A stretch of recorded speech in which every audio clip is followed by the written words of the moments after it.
it's funny with those little boards that Kelly rides. Once you hit your line and you draw your line and go straight, those things are so fast, but they're definitely not as stable. You have a little bit less control, I think, on a bumpy wave like this. And, I'm not sure his equipment choice factored into that, him falling on that wave, but I would imagine, a lot of the other guys who ride a little bit longer boards would have been happy on that wave to have a bigger board.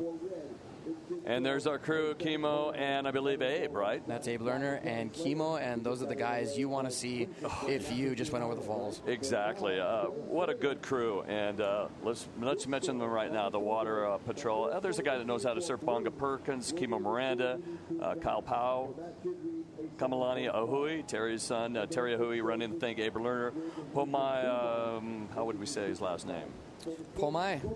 Yeah, perfect. Kuika Foster, David Foster, Kuika, and Bloomfield. Kumu Bloomfield. That's right, and that is a stacked roster of Hawaiian watermen right there. If you are in trouble, those guys will be all over you, and these guys have been working hard these last few days. You can see them out there in their full wetsuits. It is Hawaii. We are in the tropics, but being out there in the ski, in the wind, in the salt spray all day, it's freezing if you don't have a full suit on. And well, you know what? 8:30 just posted Wave of the Winter at Off the Wall. Shea Lopez and Reef McIntosh talk about one of the best rides of the season so far. Reef's massive barrel at Off the Wall. And coming up at 9 o'clock, posting on the website, Pipe Opening Day with Reef McIntosh. Rockstar team rider Reef McIntosh analyzes the season's opening day at Pipeline. It was earlier this week, and it was all mayhem, all hands on deck. Yeah, and you were out there. I was out there. And working your magic. Well, congratulations. When you enter a contest, you just say, hey, look, if I can get through a heat, I'm happy. Then all of a sudden you're making heats and you go, okay, I want to win. Things change in the heat.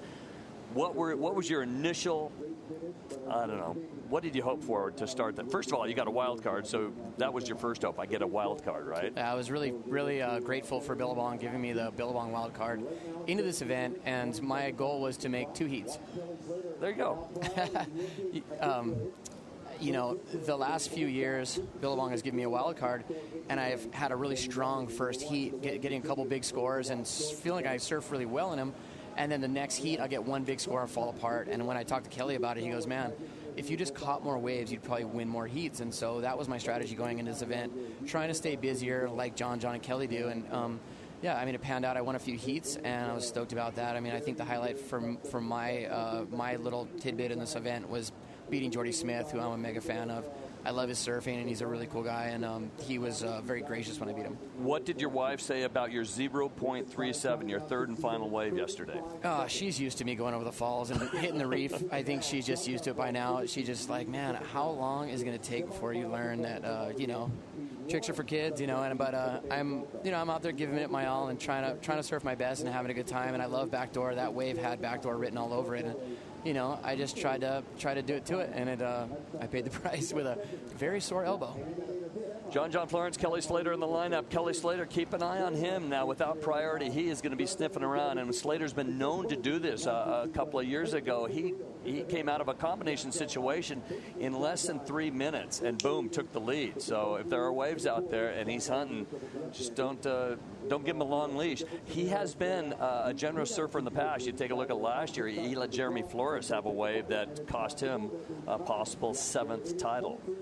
Yeah, well, you talk about Kelly being a generous surfer, that is uncharacteristic. That was a mega mistake. That was not him trying to bro down. But wasn't it because he had priority? He goes, okay, I can sit and I can wait for a better one. He goes, this one's not going to be that good. But Kelly without priority is phenomenal out here. He is, and he's one of the most dangerous guys in the game. He knows this wave so well. He can get back-to-back 8s in just like a 3-minute period. And if anyone knows that, it's John. And John being in the driver's seat in this heat is all over Kelly at this point. He's following him around the lineup, making sure that if a wave comes in and it's anywhere near Kelly, that John is going to utilize his priority and keep him off it. Raised in Cocoa Beach, Florida, now 39 years of age, Kelly Slater, well, he has basically done it all, from the Laureus Award to winning 11 world titles to having his own TV show before he was actually a world champion. one of the most popular TV shows of all time, Slater on Baywatch. He's got a street named after him in Florida. He has a trophy in the middle of basically A1A, a massive... It's a bronze statue. A bronze statue of him. There is a Kelly Slater Day in Florida.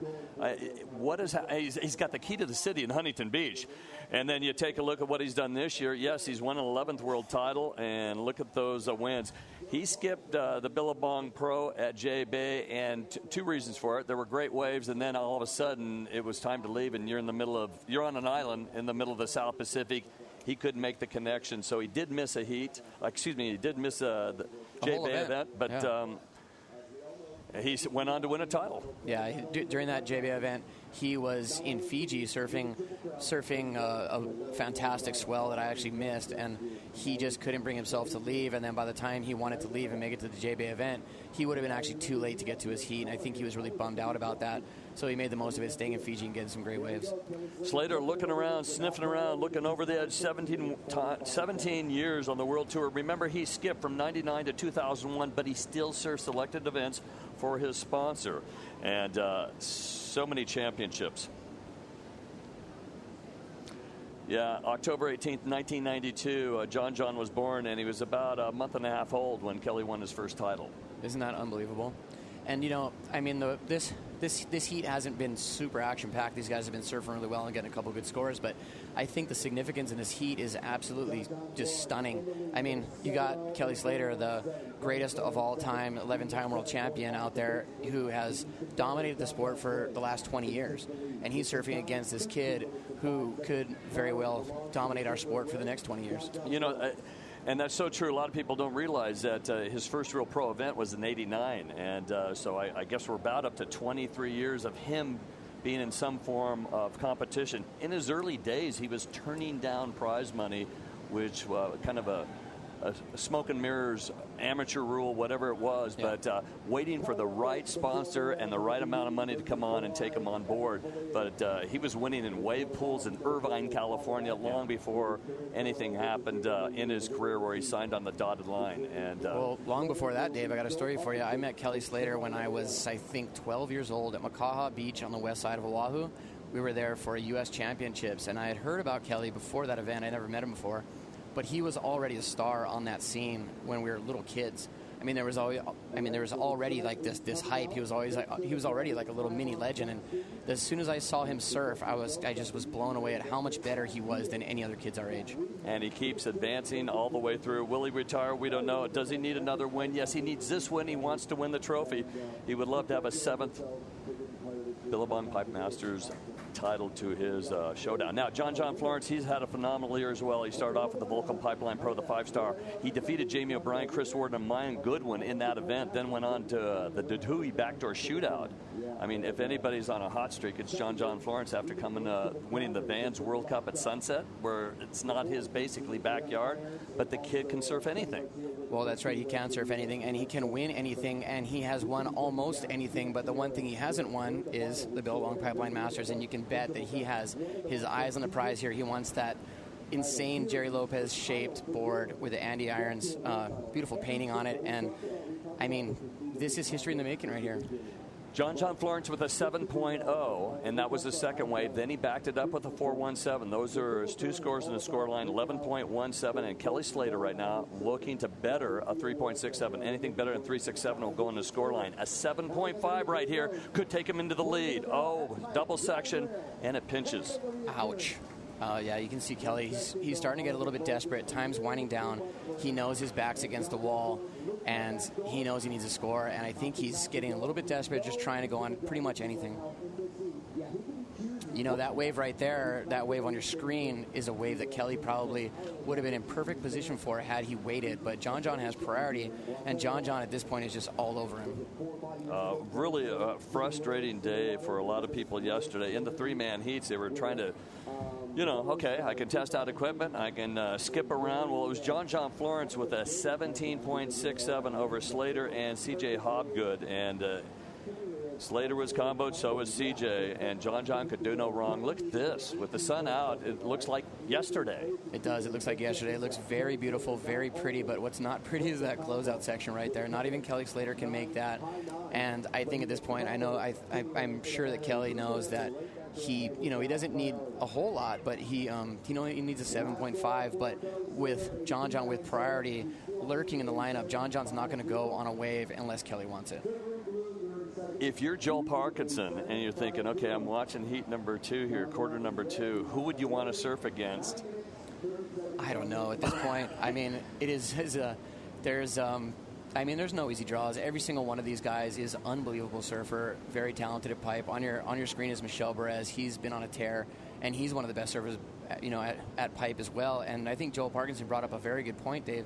He said it's not who's the best surfer at pipeline, but it's the best surfer in those, in that particular heat, in that 30 minutes. It doesn't matter what happens outside of that 30 minutes. It's what happens in that heat that counts, and anything can happen in the heat. And reading the conditions. And again, you're seeing scores that you would not have seen yesterday.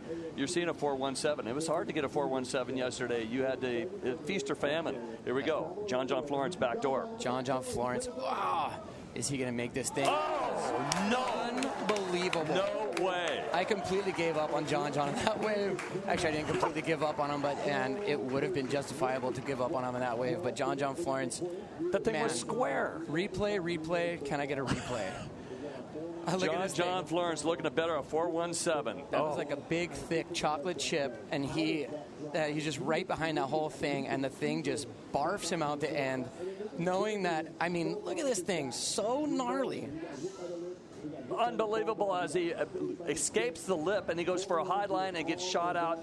Oh. He's got to be loving that. He's got the mojo. He's got it right now. And, I think every single person on the beach knows it. Everybody watching the webcast knows it. John's got the momentum, and when you got that touch, there's no stopping you. Well, I think Joel Parkinson right now is going, you know what, I kind of rather surf against Kelly Slater. I've done that with Kelly before, but this kid just seems to do no wrong.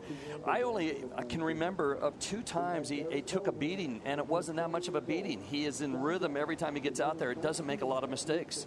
He doesn't make a lot of mistakes, and he takes a lot of chances. He takes a lot of risks, but he knows how to fall. He knows how to roll with the punches, and he knows when to get a good wave, what a good wave looks like, and he knew that wave was gnarly, it was chunky, it was a little bit funky, but it had a lot of scoring potential. And, man, that is going to be a massive score, Dave. Yeah, and speaking of just the bumps and bruises, he did have a fat lip the other day. He did. He smacked the reef. He went over the falls in the morning during the pre-surf morning session. Kind of an uncharacteristic fall, but smacking the reef on his jaw, getting a big swollen jaw, getting his teeth all. I think he thought he'd knocked his teeth out, but man, that was a huge, huge score, Dave. A 9.70. You looked at the wave and you go, what's he doing? This is going to be just kind of a little suicide A-frame teepee, but the way he escaped the lip and took that high line. That right there, we talk about local knowledge all the time, Dave. That right there is local knowledge. It doesn't get any better than that. That wave definitely didn't look like your classic backdoor wave. It just didn't. It looked really gnarly, but John seeing it knew that it had a lot of potential, and he just was all over that thing, and he was as deep as he could have been. He came out after the spit and after the wave actually clamped, and that was cool to watch.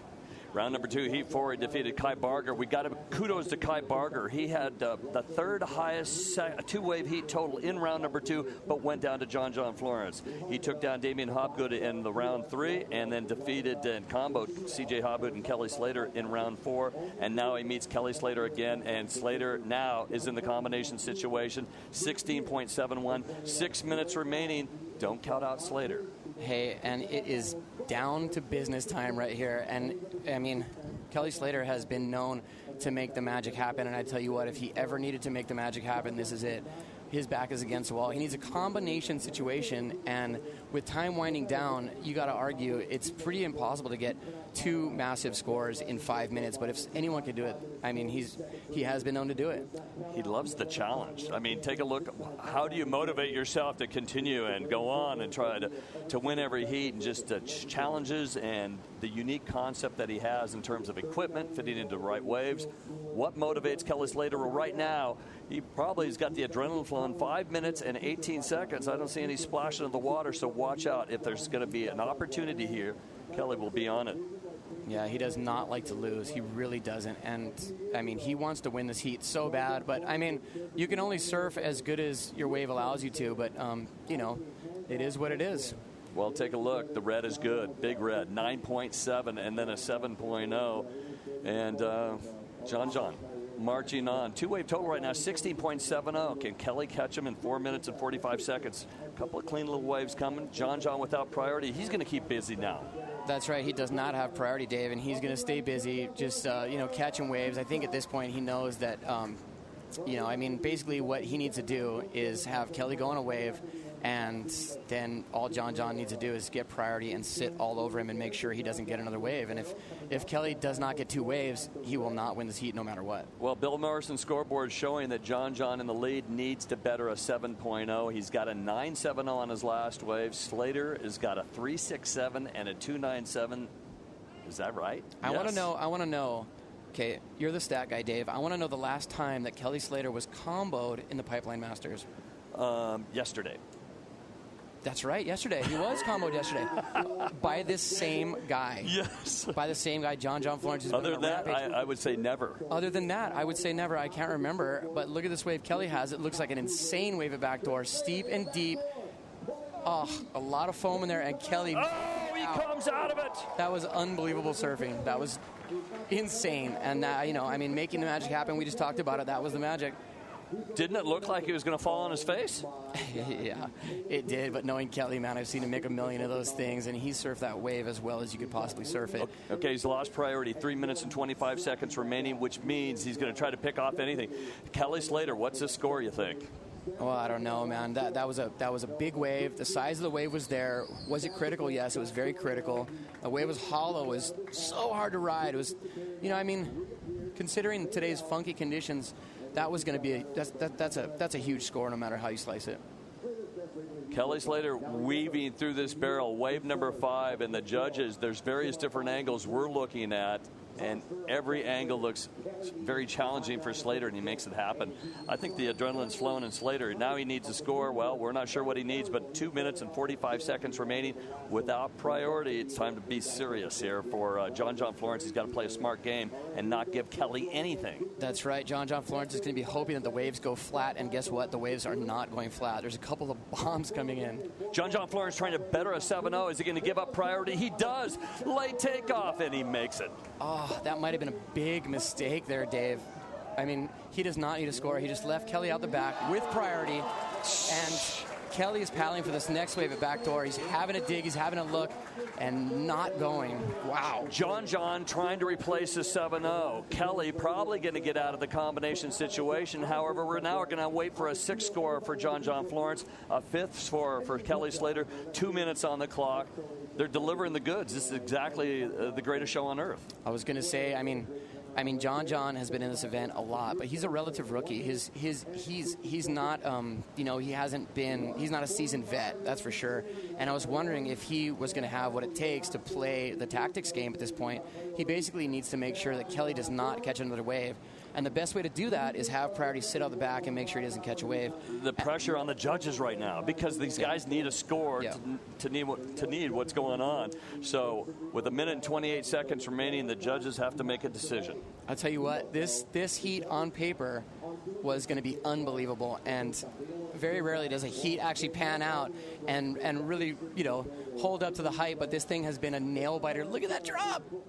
And then he fades. Dumping his speed, slowing down as much as he can, doing a nice snap, getting barreled, and coming out after that thing. Look at that control.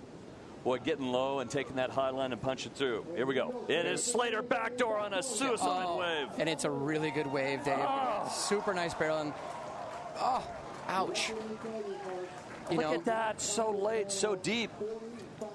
Slater gets a 9.70 on wave number 5. A 9.70, identical score to a 9.70 for John Florence. Slater right now, well, God, it looks like he needs a 7.01. Slater's low score, a 3.67, and John's a 7.0, but we're still waiting on John's score, and Slater now has another one. So if John got better than a 7 on his last wave, then things are going to get really interesting. But this is Kelly's this is his very last wave just now, that wave, Dave. Look at the crumbler, and then it throws out, and he finds the pit. And then he's got a clean line. Yeah, this is not Kelly's first event, and I mean the the poise, the grace under pressure. That wasn't very graceful right there, though, was it? Yeah, he could have taken a foot off with a couple of thins there. The heat is over with, and we are going to have to wait and see what the judges do. Looking at some scores for the six-way for John Florence. What a heat, though. What a heat. That was unbelievable. Well, John Florence might not better a 7-0. Does Kelly Slater better his 3.67? Well, that's going to be obvious. How much? Well, Slater, at this point, needing a 7:01, waiting on his score. What a nail-biter. This is why we watch surfing. This is why the Pipeline Masters is what it is. First judge out of Brazil gives him a 7.8. I mean, that wave was insane, Dave. I mean, he needed a 7 on that wave. I think the big mistake there was John giving him priority. Here we go. 5 more judges. High and lows are going to be thrown out. He needs a 7:01. John Florence in the lead by 3.33. John did not better his 7:0. He got a 6.4 on that great wave. But here we go. An 8.0, a 7.7, a 7.5, a 7.8. Kelly Slater wins by 0.83. Wow. That was a heat for the ages, man. That was unbelievable. That was history right there. There we go, redemption. Slater on the beach. His first time we've seen him smile in about 24 hours. Yeah, it sure is. He was frustrated before that heat and frustrated all through that heat. But, man, the Magic Man making the magic happen once again. They get the news on the beach. It is Slater. Nervous time. He's going to go out there. Who do you want to draw? You don't want to draw this kid. He can do no wrong. John Florence posts a 9.70 and then a 7.0 to make things tough and puts Kelly against the rope with 3 minutes to go. Can you believe it? I mean, John made not one mistake this whole event, made one little mistake, and Kelly was able to capitalize on that and win the most important heat of this whole event so far. John making something happen there, trying to replace a 7-0. It really didn't work for him, and Kelly Slater comes through with this wave right here at 7.83. John just barely leaving the door open by letting him have priority, and just such a big mistake, such a little tiny subtle mistake, but ended up costing him in the end. It's going to get heavy here. Coming up next, more Pipe Masters. Thanks to Billabong. Stay with us.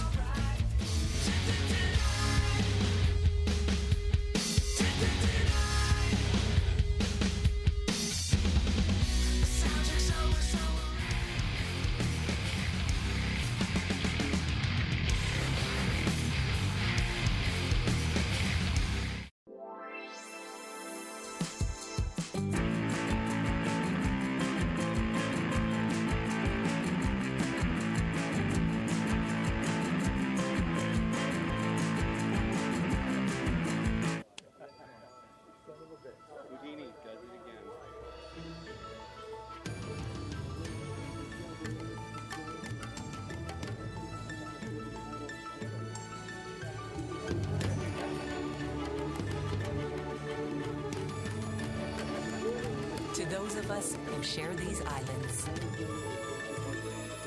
flying is a way of life. Every day, Hawaii flies with us.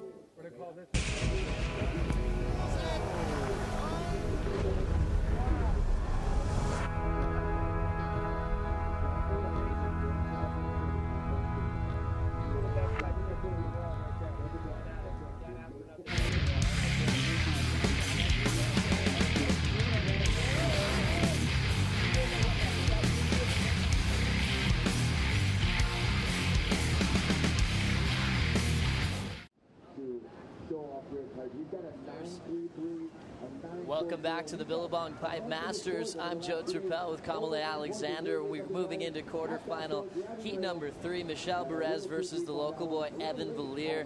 Good morning, Kamale. Welcome into the booth. Morning, Joe. How are you this morning? Doing great. Coming off a couple of insane heats. I think, Kelly was down there earlier, not sure about the conditions. And then the next thing you know, he pulls off some crazy heroics against John Florence, who was the guy. He was the informed surfer, the only guy with 2 10s in this event. What can you say about Kelly's performance in that last heat? Well, it started off a little rough. He had one left that he fell on, and it looked like he could have made it with it looked like he could have made it, but yeah, John just made one little error there and going for a wave and leaving Kelly out the back. So, but Kelly Slater, he surfed really good, and he managed to get 2 really good ones in the end. Pretty amazing. We anticipated those first couple of waves. Looking at our screen here, our new matchup, we already have Evan Valier coming into the beach, Kamale, so it looks like he might be making a board change. Let's see if we can keep an eye on him and see what happened here. He did catch a wave at the very beginning of the heat. Let's see what happened. Here's the replay. Drop straight to the bottom, and he ends up going down in that closeout. So he is making a board change on the beach, and that's a tough one there for Evan on the very first wave of his heat. Yeah, he made a decision to go for a wave that looked like from the screen it could have been a 10. So, it landed on his head, and he paid the price. Now he's coming in. He's calm. Look at him. He's cruising. Always calm and cruising. Evan Valier is already going to be heading back out in the lineup. He had to make a couple run-ins yesterday, but he's been kind of our force to be reckoned with, coming from the island of Kauai, taking down some huge names throughout this event. Freddie Pitacha was one of them, which brings up kind of maybe a somber point, thinking about the next year, who's making the cut. Freddie P. did not make the cut. Dan Ross is off. Chris Davidson and Kai Otten also acts from that list, and we do have Kalohe Andino coming in next year. As we look out the back, we see a paddle. Here we go, Michel Perez having a look here. And he is going to get closed out on while he is getting back up. We're going to toss it down to GT. Let's hear from Kelly Slater on his thoughts about that last heat. Hey, thank you, Joe. Well, I'm down here on the beach with Kelly. And Kelly, when even yesterday I asked you after you made it through your heat, and I asked you about your matchup with John, or actually I asked you one word. But anyways, everybody was anticipating that matchup. And going into the water, why don't we start there? So heading out in that heat, what were, other than the obvious winning, what were your intentions? Cruel. No, I was just going to go try and have some fun. I didn't want to run this morning because it's pretty bumpy and messy, and I figured we might be able to find another day between now and the end of the period. But they decided to run, so I just had to get into that headspace, and there's a lot of little chunks, little chops on the wave and stuff, so I decided I was going to ride a short board no matter what, and then I just took out my little round nose thing, and I thought I'd just try to just have fun, and then I had a really good left, and that board was just wrong for it. It made me drop too far in, and I had to come too steep up the face to get under the lip, and by that time I had the wrong line on it, so I thought just because of that it was probably going to cost me the heat. And then John got there's a couple of good ones, and I was just sitting there going, "Oh God, I look silly now." But he took one, and the one behind it cleaned up. I was trying to look for the second, third waves, and that first one I had to hold on with all I could because I was just getting chandeliered the whole wave, but it was pretty open. And then that last one just lined up for me. It was a really strange wave. When I took off, it broke ahead of me. I had to sneak up underneath it, so it was kind of a tricky wave. But I don't know, it just came to me in the last 5 minutes. And so you're in combo with about 4 minutes to go. You're in combo, and like you said, you're like, oh no, I'm feeling a little silly right now. When he took that first right, you're like, okay, wait a minute, I got a chip, I got a chair. Yeah, for sure. Look, I'm just trying to hold John at bay for a minute. This kid's gonna rule pipe for the next 20 years. I'm just trying to get a couple here before I'm done. So he's it's no secret how good he is out here, and I felt like I think everyone here felt like he's the man to beat this week. He's had like 3 10s and a couple high 9s. You got to give it up for John. So, well, there's no two ways about that, and you're right. Hey, let's hear it for John. Okay, I said it to you yesterday, and through the course of our history and doing these events together. You're that guy who might not surf his best heats early. You always seem to do what's necessary to win. How do you control that when the ocean is kind of such a variable? But, like you said, John was the guy to beat this whole contest so far. But you're kind of building. How do you do that time and time again with so many variables that you can't control?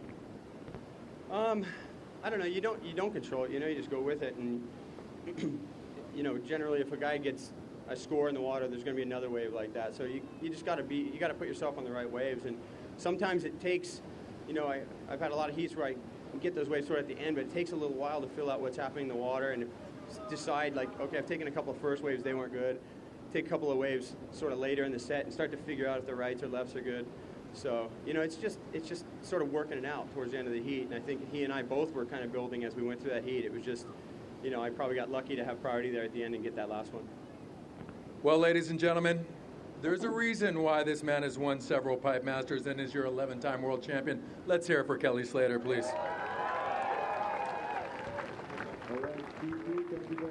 Thank you very much, and great to hear from Kelly Slater, who pulled off some heroics against John Florence, and like you were saying, he was the guy to beat in this event, and he was able to find a way to win. He said, hey, I didn't want to run. I wanted to wait for conditions to clean up and maybe wait for something further down the line. But check out that heat sheet, Kamale, 17.53 to 16.7, one of the highest combined heat totals of the entire event so far.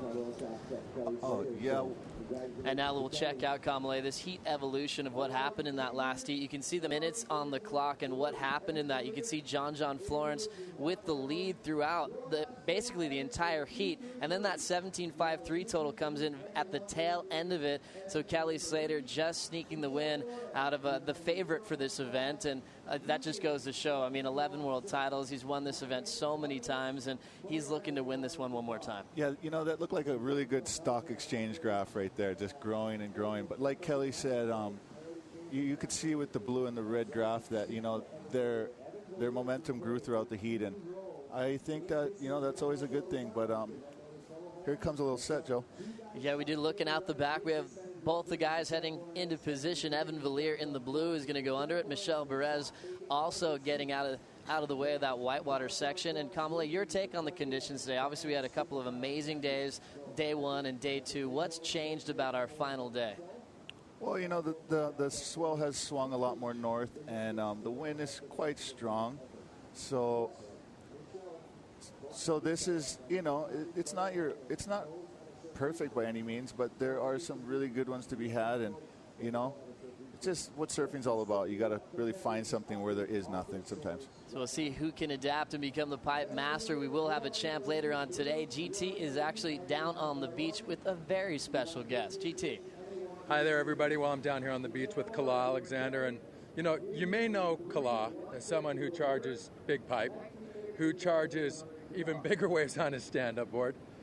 He's got movie roles, you got Hawaii 5-0, 5 kids. You got all kinds of stuff going on. But there's a charitable side.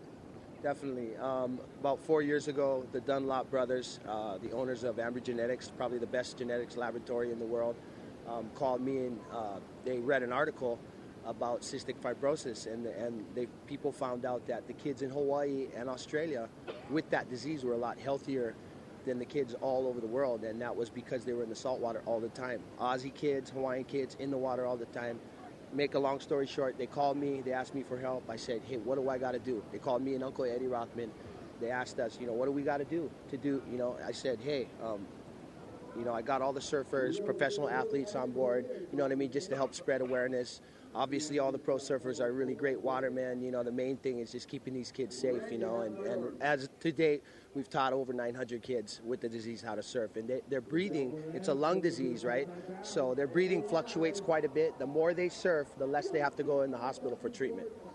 And we can all get behind that. Now, I know, I see the Dunlop brothers because they're from Dana Point, and I've served with them forever. I see them activating down in Southern California as well, and you're activating here too. Yeah, definitely. It's a year-round thing. It's a smaller community of CF patients, but we've become really great friends. We have scheduled events, obviously, but man, we've been hanging out almost every weekend, at least once or twice a month, and we become family. As a matter of fact, the American Cancer Society heard what we were doing and asked us for help. So now we do 3 camps a year with the American Cancer Society. About 2 weeks ago, we helped them at Bellows. They had about 130 kids, and that's something, if you guys want to know how you can help, Google the American Cancer Society, man. There's a lot of kids that need help, and I think that we need to spread more awareness for these kids, for these diseases. Obviously cystic fibrosis too. You can go to our website. It's malleola.org. I'm just real proud to be a part of it. I want to give a shout out to James and Charlie in California. James's wife, Nicole, if you guys are watching, aloha, miss you guys, love you guys, wish you guys were here. Doughboy? Yeah, I want to give a shout out to four very inspirational people in my life, and that's Cy and Andy, and I miss those guys, love those guys. And I got to give a shout out to their women. Susie and Lindy, two of the very strongest women you'll ever meet in your life. If you want to be inspired, look at those women, man. They're raising their kids. They're being strong, you know, and I look up to those women. I miss those guys. Obviously, when the surf is like this, you really miss Andy. And, you know, my heart goes out to their family, and they know that if they ever need anything, man, I'm there for them. You know what I mean? Well, it's good to see you, Kala. I know you have an event you're going to right now, so we're going to let you go. But thanks for creating some awareness and helping those kids. Thanks, GT. And if anybody's watching this in Haleiwa or on the North Shore, I'm heading to Haleiwa right now. We got an event down there. We got about 12 or 15 kids with cystic fibrosis. I really appreciate it. I want to say thanks to Billabong. Congratulations to all the surfers. Really great surfing going down. You're doing a good job, GT. Everybody, have a great day. Aloha. Aloha. Thanks, Kala. Thank you very much, GT and Kala Alexander, one of the big chargers here at Pipeline, doing something for a great cause. And look at that, you know, taking the power of surfing, you know, to make people feel better. That's how you know something is going on in the water. Something is really special about what we do, Kamale. Oh, this is our fountain of youth right there. And pretty obvious Kala likes the microphone. Hats off to Kala for helping all those kids. It's a beautiful thing. Awesome to see. As we look out in the lineup, we see 15 minutes and 10 seconds on the clock. Michel Perez has just taken the lead for that last tube attempt. He did get clipped and got a 3.60. Evan Valier just needing a 1.78 right now as he is on a dream run. His best performance ever coming into the Pipe Masters. 1.78 is not a whole lot out there. And, you know, thinking about conditions changing a little bit, how does that favor Michel or Evan? Do you think Evan would like it to be a bit bigger right now? First, we'll think about that thought, but maybe break down this replay. Well, here goes Michel Perez, one of the best backside surfers in the world. He's in position to make. Oh, he let go. I kind of see. Now I see what happened. I don't know if he was trying to get a little more points out of it, but I think had he held on a little longer, he would have got. See, he's mad right there for splashing water. But that was a great start to a wave, and he would have had a great score had he finished it. So ended up getting clipped at the tail end of that one. Michel Perez is one of the guys that came into this event as one to watch. Obviously coming from Tahiti, he's so powerful. And a lot of guys, I mean, years ago, like Mick Fanning would go on trips with him and be like, I think he's one of the most underrated tube riders in the entire world. We'll check out the bio of Michel Perez, born December 30th, 1985. From Tahiti, 25 years old, 5'9", 168 pounds, and natural footer. Another thing that's natural to him is just his physical fitness. I don't even think he really needs to spend any time in the gym. He is rocked and ready to go. Yeah, he's one of those kind of guys, kind of like my brother Kala. It's like, I think their brain is just working so hard and intense. Their body just follows suit, and they just get these rock hard bodies. So, yeah, it's pretty cool to see when it comes into the surfing. His power is a direct reflection of what's going on on those waves.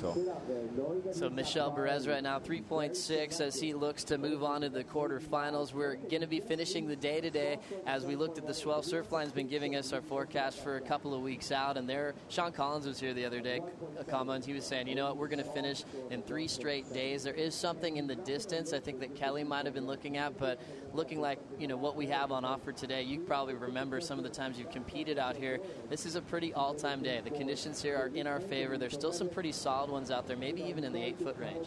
Oh yeah, it's way bigger than you would think. You know, it show up maybe during a little lull and you think it's flat, but you know, sure, lo and behold, there are waves that will hold you down and make you scared out here. So need I say more? Yeah, there's a lot of good waves to be had, and sun's shining. So hopefully we sell some shirts, huh? Exactly. And kind of focusing on Evan Valier, coming from the island of Kauai, talk about his maybe competitive experience outside of the Pipe Masters. Did he get involved with any normal surf contests and kind of normal waves with turns on the open face? Where does that experience come into play? Well, Evan, he's just been surfing since day one, you know, and he's another person that's so headstrong. He's the only person that can really get in his way, and you know, lefts, rights, small waves, big waves. Evan will do it. He'll even do it switch stance. So it's like he's got the skills. And here comes a little wave. So hopefully he can get a score. As we take a look at the next heat, Kieran Perot, he was so happy leaving the beach yesterday because he found out not only did he re-qualify, but obviously he's still going in the quarterfinals. And then Gabriel Medina's still going. Live action. Here's Michel Perez. Yeah, you never know what they're going to the wave will turn into. So sometimes, you know, you hunt around and you just go. the wind will blow you back out into the lineup. So Michel just wanted to make sure he was checking out everything that he could in the lineup. He's on the inside, out the back. Evan Valier is staying a little bit more patient out there. And a guy that can go switch foot, what do you think the judges would do if he did take off switch on a bomb? I don't think they would know how to score it. I mean, honestly, because he can do it at such a high level. And, yeah, right now I can see Michel. He's starting to do a little Joel Parkinson, Kelly Slater action. You know, just catch whatever's coming to you and keep that rhythm going. But, you know, he knows he's going against Evan, and he's got samurai type in him, so he's just patient and he knows when to strike. So here comes Gabe. I can't wait to see what he does out here in these windy lefts. Just checking in and coming out in the next heat against Kieran Perreault. Gabriel Medina is a guy that everyone was waiting to see out here at Pipeline. He had to surf it in some bigger conditions, and now he will be surfing it a little bit smaller, so I bet his confidence is high, knowing that it's trimmed down a little bit. And you kind of see his road to the quarterfinal, and he had some interesting heats. You know, he's been getting a lot of 4s, 5s, 6s, and getting the job done. He hasn't been making our highlight reel at the end, but obviously still worthy in this quarterfinal. Well, who did he beat? He beat Shane Dorian, did he not, yesterday? Last night, yes. He beat Shane Dorian at Pipeline, and I don't know how many people can really say that. So, you know, hats off to Gabe. And he was surfing a great heat. And, you know, Shane, he's going to be going for the 10 no matter what. So hats off to you, Shane, but you did really, really good. And all the Hawaiian Wildcards, an amazing performance out here at Pipeline, as we always expect them to do each and every year. It's one wave where you can specialize on being the best in the world at one of the craziest waves on the planet, and that's why it's so excited to finish up the ASB World Tour here each and every year as we're into the 41st Pipe Masters. Gabe Medina casually walking down to the beach. Looks like he's got a good board under his arm. We saw Kelly ride the 5-6 in his heat. Kamale, what would you be riding on a day like today? Me, I would probably be on a 6-6. My boards I got this winter are I got a lot more volume, so I can go a lot shorter. Yeah, I'd probably be on a 6-6 up and riding. We got Evan Valier. Evan, nice to the left. He tries to stall, but he don't see much there, so he doesn't try to force the issue. He just gets in and gets out. So Evan Valier, just a quick one there as they're down to 9 minutes on the clock. We've been doing the overlapping heats in the early rounds, and now just 2 guys in the lineup for the rest of the day on the final day here. Evan just chasing a 1.85 as Michel Perez only has a 3.6 now. We saw Joel Parkinson take out Jamie O'Brien, and then Kelly Slater take out John Florence. So Kelly and Joel matched up in that first semifinal. What are your thoughts about that matchup? Who do you think is going to be ending up on top of this contest? Wow, you know, between Joel and Kelly, I'm going to just go with the champ. It's not a hard pick. They're both really good friends of mine, but, you know, like someone said before, Kelly seems to be on that peak in the final rhythm right now. So, you know, I wouldn't bet against Kelly. We'll just say that. As we see down on the beach again, a lot of people getting down here quickly because they're finding out this is the final day. There's going to be a lot of traffic probably heading to this side of the island because we will be finished up about 1 o'clock Hawaiian time with that final. A lot of times they put a little extra time on the clock when it comes to that final stage. And Kieran Perreault coming up next made that final last year, and he's been pulling off some amazing surfing in the last couple of days. I know you've probably watched Kieran for so many years now out here at Pipe, and he'd be a well-deserved Pipe Master. Oh, especially after last year's scene he had in the final. But, yeah, Kieran, he's so gnarly. The other day, he probably got a wave I would be yelling and screaming about. And I asked him, how was your wave at Off the Wall? And he's, good, you know, blah, blah. And he's just like, man, this guy. And he really is as good as people say. Like, his first footage of him at Shipstern's Bluff, I mean, he blew the world away. He was catching to this date, probably the biggest paddling waves at Shipstern. So, yeah, Kieran was going crazy yesterday.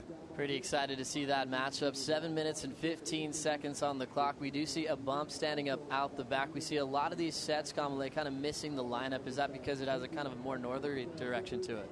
Yeah, I'd have to say that is the case. You know, still got a little bit of sand out there. And here goes Michel. Oh, see how strong he is? That's a lot of upper and lower body strength. And now, yeah, these waves, that's just how it goes, you know. Those swells start west and then they end up going north. And see this replay here. This is Michel Perez. You can see Evan Villiers looking right in his eyes as he was taking off. Drops down to the bottom, grabbing his rail. Looks like he was in a good position here, Kama. Oh, he was using his bum there, as the Aussies would say. He was using his bum for the stole. And then, whoa, he looks pretty stoked or exhilarated. Here we go again. Larry Haynes angle. Perfect positioning. You can see he's using his butt to stall and get as deep in the barrel as he can and maximize points. Right there, he hits a little warble, almost goes over the handlebars, but he makes it. So I would say that's going to come in at a 4 or 2.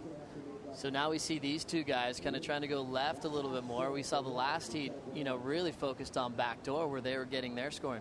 Yeah, well, that was, number one and number one backdoor surfer and front door surfer around. And, like Kelly said, John's set to destroy for years on end. And, Kelly's just going to, he's going to fight. He's not going to give up.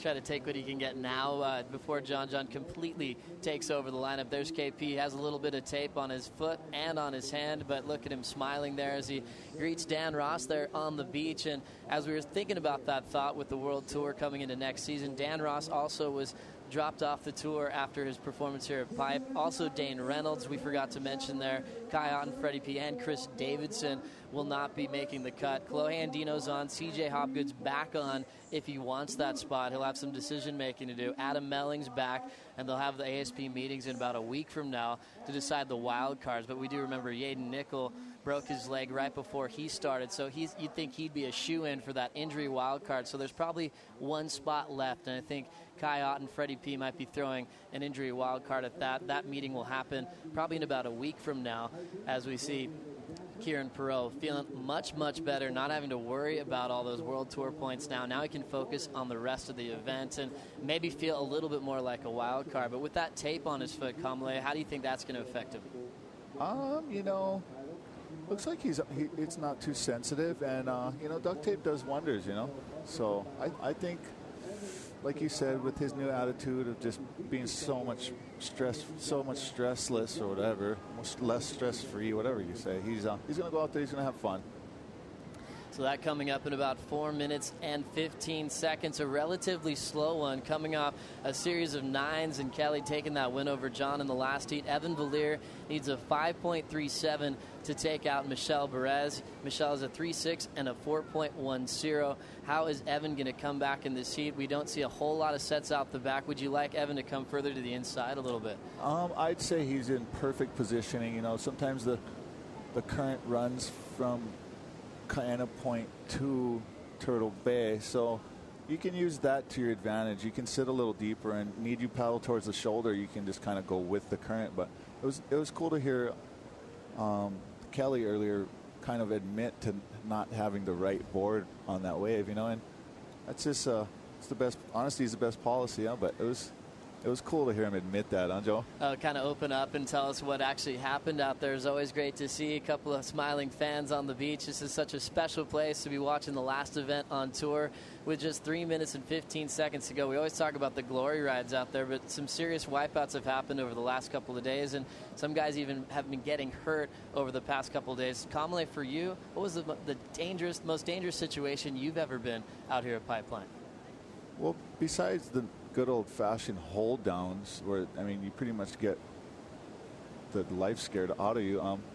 I've hit my face on the bottom out here once. That wasn't cool. I had a nice little strawberry, and then a couple of nice little knee injuries, and, just trying to straighten out at the wrong time and getting hit in the knee. And, here comes a little set. What do you think, Joe? What does he need, a 3?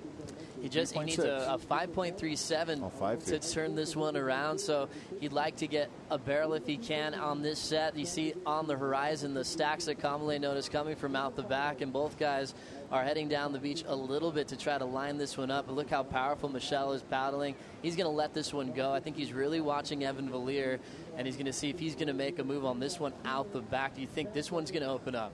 That the whitewater from the first wave was still kind of blocking it, but here we go, Evan. Nope, this one has got a little bit too much elements on it for him.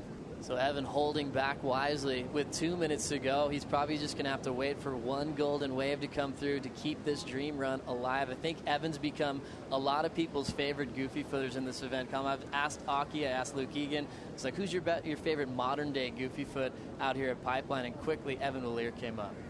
Oh, yeah. I mean, the guy, how old do we know? I'm 33. He's not much younger. And, we've been surfing out here for some years now. I'm not going to go ahead and start claiming anything, but we've been surfing out here for a long time, and Evan, he's pretty much made to surf Pipeline. Ain't nobody going to argue about that. Pretty excited to see. So Evan Valliere, 27 years old, coming into this event, part of that underground crew that you usually just see him once a year in a jersey, and he's earned it quite well. Quarterfinal finish would be his best so far if he can't turn this thing around in a minute's time, but obviously with a minute on the clock, that could be a lot of time out here at Pipe. Well, so does he have he has a number on him? What is that, Joe? Is that a one world ranking on his back? I think coming in at the wild card spot, so it is his rating coming into the event, and then Michel Perez is 11, so obviously full time on the World Tour, has that higher seed matched up against Evan Valliere, who was just trying to mix things up, but obviously he took down some huge names along the way. Yeah, Evan, he would be a good fixture on that World Tour. See a number on his back, and here it comes, one little last-ditch effort, man. How much time? 30 seconds, ladies and gentlemen. You see them right next to each other. Michel Perez is going to try to dictate the finish. Evan looking, but no one could take that one. 20 seconds remaining as Michel Perez is getting closer to the semifinals. And we have another little bump here. Evan's going to have to make a move on something and try to create anything that he can. We've seen some huge turns from him in the past. He's going to make a move here, and you can see his head, his body language there. Kamale, he knows that his run has come to an end. A little bit of frustration there for Evan. Yeah, it's a bittersweet. He's going to be stoked after a few minutes of wiping this off, because I didn't really see too many mistakes, and a loss like John's, it will be a lot worse because of that mistake he made. Let's check out some of the waves in this last heat. Michel Perez getting the job done over the Hawaiian wildcard. A nice handshake there at the start. Evan Valliere ended up breaking his board on that first wave and ended up going down. Had to make a board change, but always so calm. Michel Perez able to get the job done, and he will move on to the semifinals. We will take a short break and come back with quarterfinal number 4 right after this.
Welcome back to Billabong Pipe Masters. Kieran Perot out the back, pulling right into the pit and getting blown out. How is that pull up right into the barrel, grabbing his rail, and he has that cool redirect as he lunges right up there. We're into quarter 4 now. Quickly, Joe Turpel now with Mark Akalupo stepping into the booth for Kamale. Welcome. Good morning, Ak. Good morning, Joey. It's finals day, and how exciting, and thanks to Kamale for commentating Evans Heat. It's great to have a real local commentating. It really is. Get a great perspective from him. But next heat, Kieran Perot and Gabriel Medina. My goodness, Kieran just locked in a 9-point ride, I'm sure of it.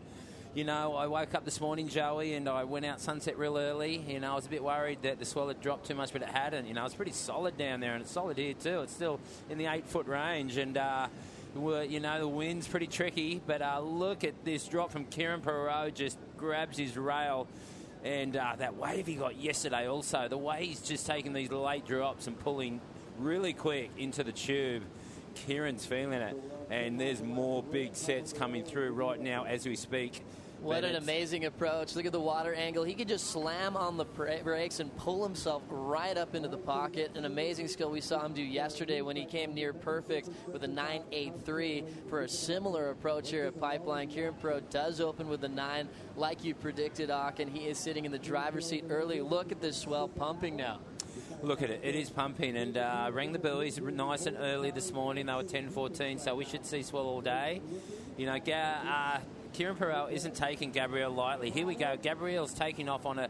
I don't know what this wave's actually going to do. It could barrel. He's pulled in deep, and he's come out. And the Brazilian crowd goes berserk. He gets barreled again, puts his hands up. He threaded that needle, Joey, right from the peak. He wasn't deep, but it just went through that sandbar, and he threaded through 3 or 4 little barrels, and wasn't as heavy as Kieran's wave at all, but they're going to have to really set their scale right here because, mate, but what happens? I jump in the booth, it all starts happening. Here we go. Kieran's up and riding. KP pulling it again. Here's his second wave, and he's going to make it out. So we already have a tube exchange, regular versus goofy, kind of the old guard versus the young guard here. And Gabriel Medina pulled into one with a wad of foam on the face, and he was able to roller coaster through the couple of big tube sections here, Hawk. Yeah, well, you know, he just reads it. He looked down the line there a long way and does a double pump. Comes through that, pumps again. This kid's good in little barrels like this, and then he just pumps again, just little subtle pumps, comes out, doggy dog, puts his hands up, real little smile on his face, and let's see the water angle. Just dropping in, you see that foam right there, but he gets his board moving nice and deep in that first section, kept his board moving down the line. He had another good tube section right down on the inside section, but great composure, nice and high up on his board to max out that speed. But look at that movement, lunging forward, covering some serious ground. Lunging forward, covering some serious ground. You're right, Joey. The wave actually did look like it was going to close out as he took off on it, but then it just kind of just tapered really nicely, and it allows an exit. So, wow, straight into this heat, and we're going to see Kieran's second wave from that angle. Not as big score as his first one, but definitely a good backup score. Kieran's not taking Gabriel Medina lightly. I think Shane Dorian did yesterday afternoon. I mean, it went a bit strange yesterday. We're just going to see a lot of replays in a row. Really check out these waves tightly. So, you know, seeing that replay, Joey, it's not a bad backup. It might be a 5 or a 6. So he's not taking him lightly. And JD's just playing his replay after replay. I can't get a word in. Oh, it's exciting to see all these replays, different angles. We have 2 drastically different tube approaches here from Gabriel and Kieran. And right now, Kieran, he'll get that second score that'll keep him in the lead. Gabriel Medina does drop an 8.63 on his opener, so basically answering immediately to Kieran Perel on that opening exchange. And I was talking to a lot of people this year, kind of behind the scenes, talking about Gabriel Medina's act, and you know, he's doing a lot of the Prime Series in Brazil, and I was talking to his family, and they're saying, yeah, well, he comes from a place called Maresias in Sao Paulo, and there is a pretty heavy wave right nearby that he surfs all the time, basically a slab type setup where he throws himself over the edge. It was mainly a bodyboarding spot before because it looked so dangerous, but Gabriel was able to get shacks down there all the time. That's why he's ready for events like Pipeline. At the moment, GT is down on the beach. GT, how's it going? Things are going tremendously well down here on the beach as I'm with the heat winner, Michelle Perez. And Michelle, so close on that one, which was the wave of the heat. Tell me about it. Yeah, that was a good takeoff too, and I was really deep inside, and I thought I was out already, and I didn't see the lip coming, and it hit my head, and I shouldn't let the grab go, you know. You counted the chickens before the eggs hatched, bro. The good news is a win is a win. So I know that wasn't necessarily the best heat you've surfed all this event, but now you got that behind me and you're looking ahead to the semifinals. Yeah, you know, semifinal here in Hawaii is such a good thing, you know, and especially here at Pipe, I have to make one more hit, so that's what I'm going to concentrate on. And when we're talking about one more heat, you have one more heat to win the Vans Triple Crown. What an honor that would be. Oh yeah, that's the reason why I come here every year. You know, it's trying to win the Triple Crown. So right now I have a chance to win it. But you know, John is such amazing. You know, he deserved that trophy. So if I lose, I lose. You know, he's a good kid too. And if I win, that'll be great. Okay, so in the water right now you have Karen Perro as well as Gabriel Medina. So one of those two you're going to face. Okay, so one word for KP. KP Charger. One word for Gabe. Oh, he's a freak. Well, you're not so bad either. Anyways, congrats, Michel. We'll see you in the semis. Thanks, bro. Oh, here, you want to give shouts to? Yeah, just want to say hi to my girlfriend and little baby at home, all my family, and Yorana. Yorana. All right, back to you guys upstairs. Thank you very much, GT Urana. Thank you in his local tongue. And what a humble surfer Michel Perez is. You know, obviously hats off to John Florence in his speech there, but also thinking about one more heat win to get closer to that Advanced Triple Crown title is something that he's been dreaming about his entire career. 7-7 total, taking out Evan Valier. No easy feat there. Well done to Evan for making the quarters. He surfed great, really so. He surfed so good. You know, from the early rounds right through to the quarterfinals. So that's a great result for Evan. Exactly. As we check out the screen here, we can kind of see what happened during that 30-minute quarterfinal heat. You can see them get started. Blue, Evan Valier going over the falls, breaking his board in the first 5 minutes, then got a 2.33, but you could tell just never really found the wave to get the job done. Michel Perez, a 3.6 for getting clipped at the end there. So a relatively low-scoring quarterfinal heat that Michel's going to move on from and try to do some damage in the semifinals. We already kind of came back up with our scale already with quarterfinal number 4, and we see that a lot of times with the ocean, right, Ox? Sometimes one heat pumps and the next one takes a little break, and then we're back on again. Yeah, it does. Pipeline's a lot like that. We talked about it yesterday and the day before. It does go through its moods. We have got a really strong wind today, and you know, it's out of the northeast. You know, a lot east would be better, but you know, there's big ribs in these faces. I mean, Kelly Slater, I saw him this morning, and he came down looking for Randy Rarick, wanting him to call this event off because he thought it was way too windy, and there's another swell coming in a week, but we don't know how that swell's going to be. But Randy, I thought, made a good call, and just for Kelly to turn his head around, he's so determined. You know, he was out there, he was getting beaten by John Florence, and then turned it around to win the heat in that very climactic end.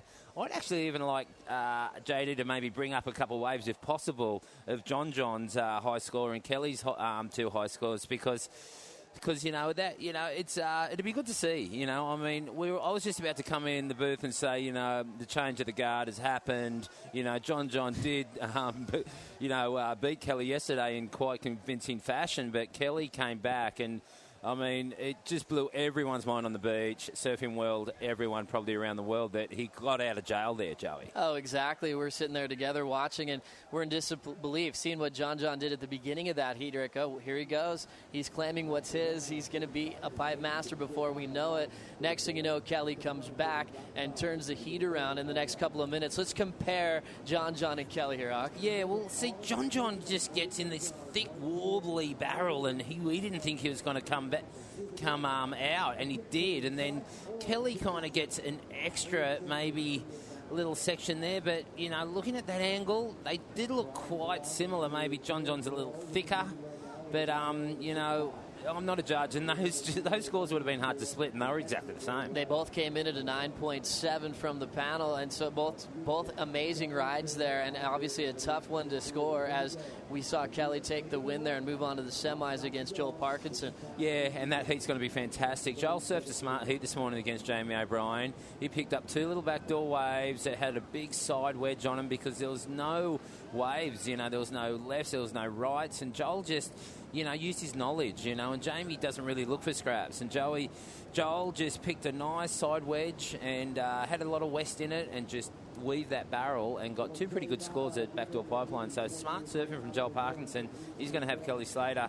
But, you know, like, I mean, you know, at the end of Kelly and John's heat, Kelly just loves the drama. When he pulls it out in that last minute, he's done it to me out here, Joey. I think it was 1999. I'd already won my world title, and I was in the final, And I had Kelly on toast, and he pulled a 10 on me in the last minute. And this is the kind of stuff that he can do, like Aki's talking about. Look at their backup scores here. We had John come around the corner. He had to stall, but look how wide open Kelly's was. Well, this is what happened here because John had priority. And what he did was he took that first wave there. But that was incredible how John actually done that bottom turn and pulled in. I thought that second score might have been bigger. That could have been the problem.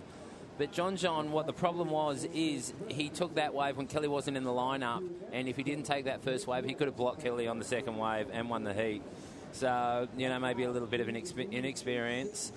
But, that heat was incredible. An incredible heat there. Kelly Slater obviously has won this event so many times. We go back to 92 when he beat Sonny Garcia. Barton Lynch was in that heat, Liam McNamara. Then you keep going to 94 where he had Vitea David, Sonny Garcia, Ross Williams, Aki in the final with Kelly back in 95, and the history goes on. More recently in 2008, beating Chris Ward at backdoor when he changed the whole perspective on what you could ride out here, riding that real small board. He called it the Deep Six. And, a lot of people criticize him when he shows up with a weird-looking board, an unconventional-looking board, but he's still trying to progress the sport and still trying to win as many more titles as he can. Yeah, well, I saw him rock up on that board yesterday, and it was so small, and, he's already won the title, and he just wants to make it a challenge for himself. But, that year too, when Taj beat him and he took out that really weird forefin, and Taj beat him that year. But there's been a lot of finals for Kelly Slater, and he's so comfortable out here that I was with Shane Dorian, and we just went, I can't believe he got out of jail right there. And it was incredible. So he's in the quarterfinals. But let's get back to this heat. Kieran Pro gets a good backup score. It's at 6.5, so not taking young Gabriel Medina lightly. Gabriel's had an 8.63, only needed a 6.88. We're just on halfway here in this heat. And Kieran, he's looking good to stay on tour. He's had a weird year, got a good result in San Francisco.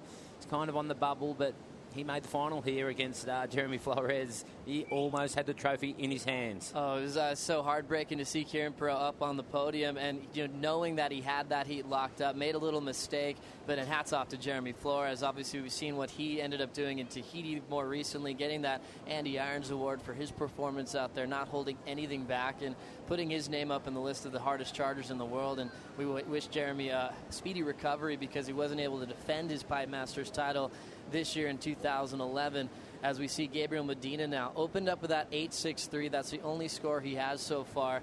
Coming in the mid-season rotation, I think when a young kid comes up like this, he's pretty world famous in Brazil, but a lot of people haven't seen him on the global stage. Did you ever think that this guy would still be going in the quarterfinals of the Pipe Masters this year?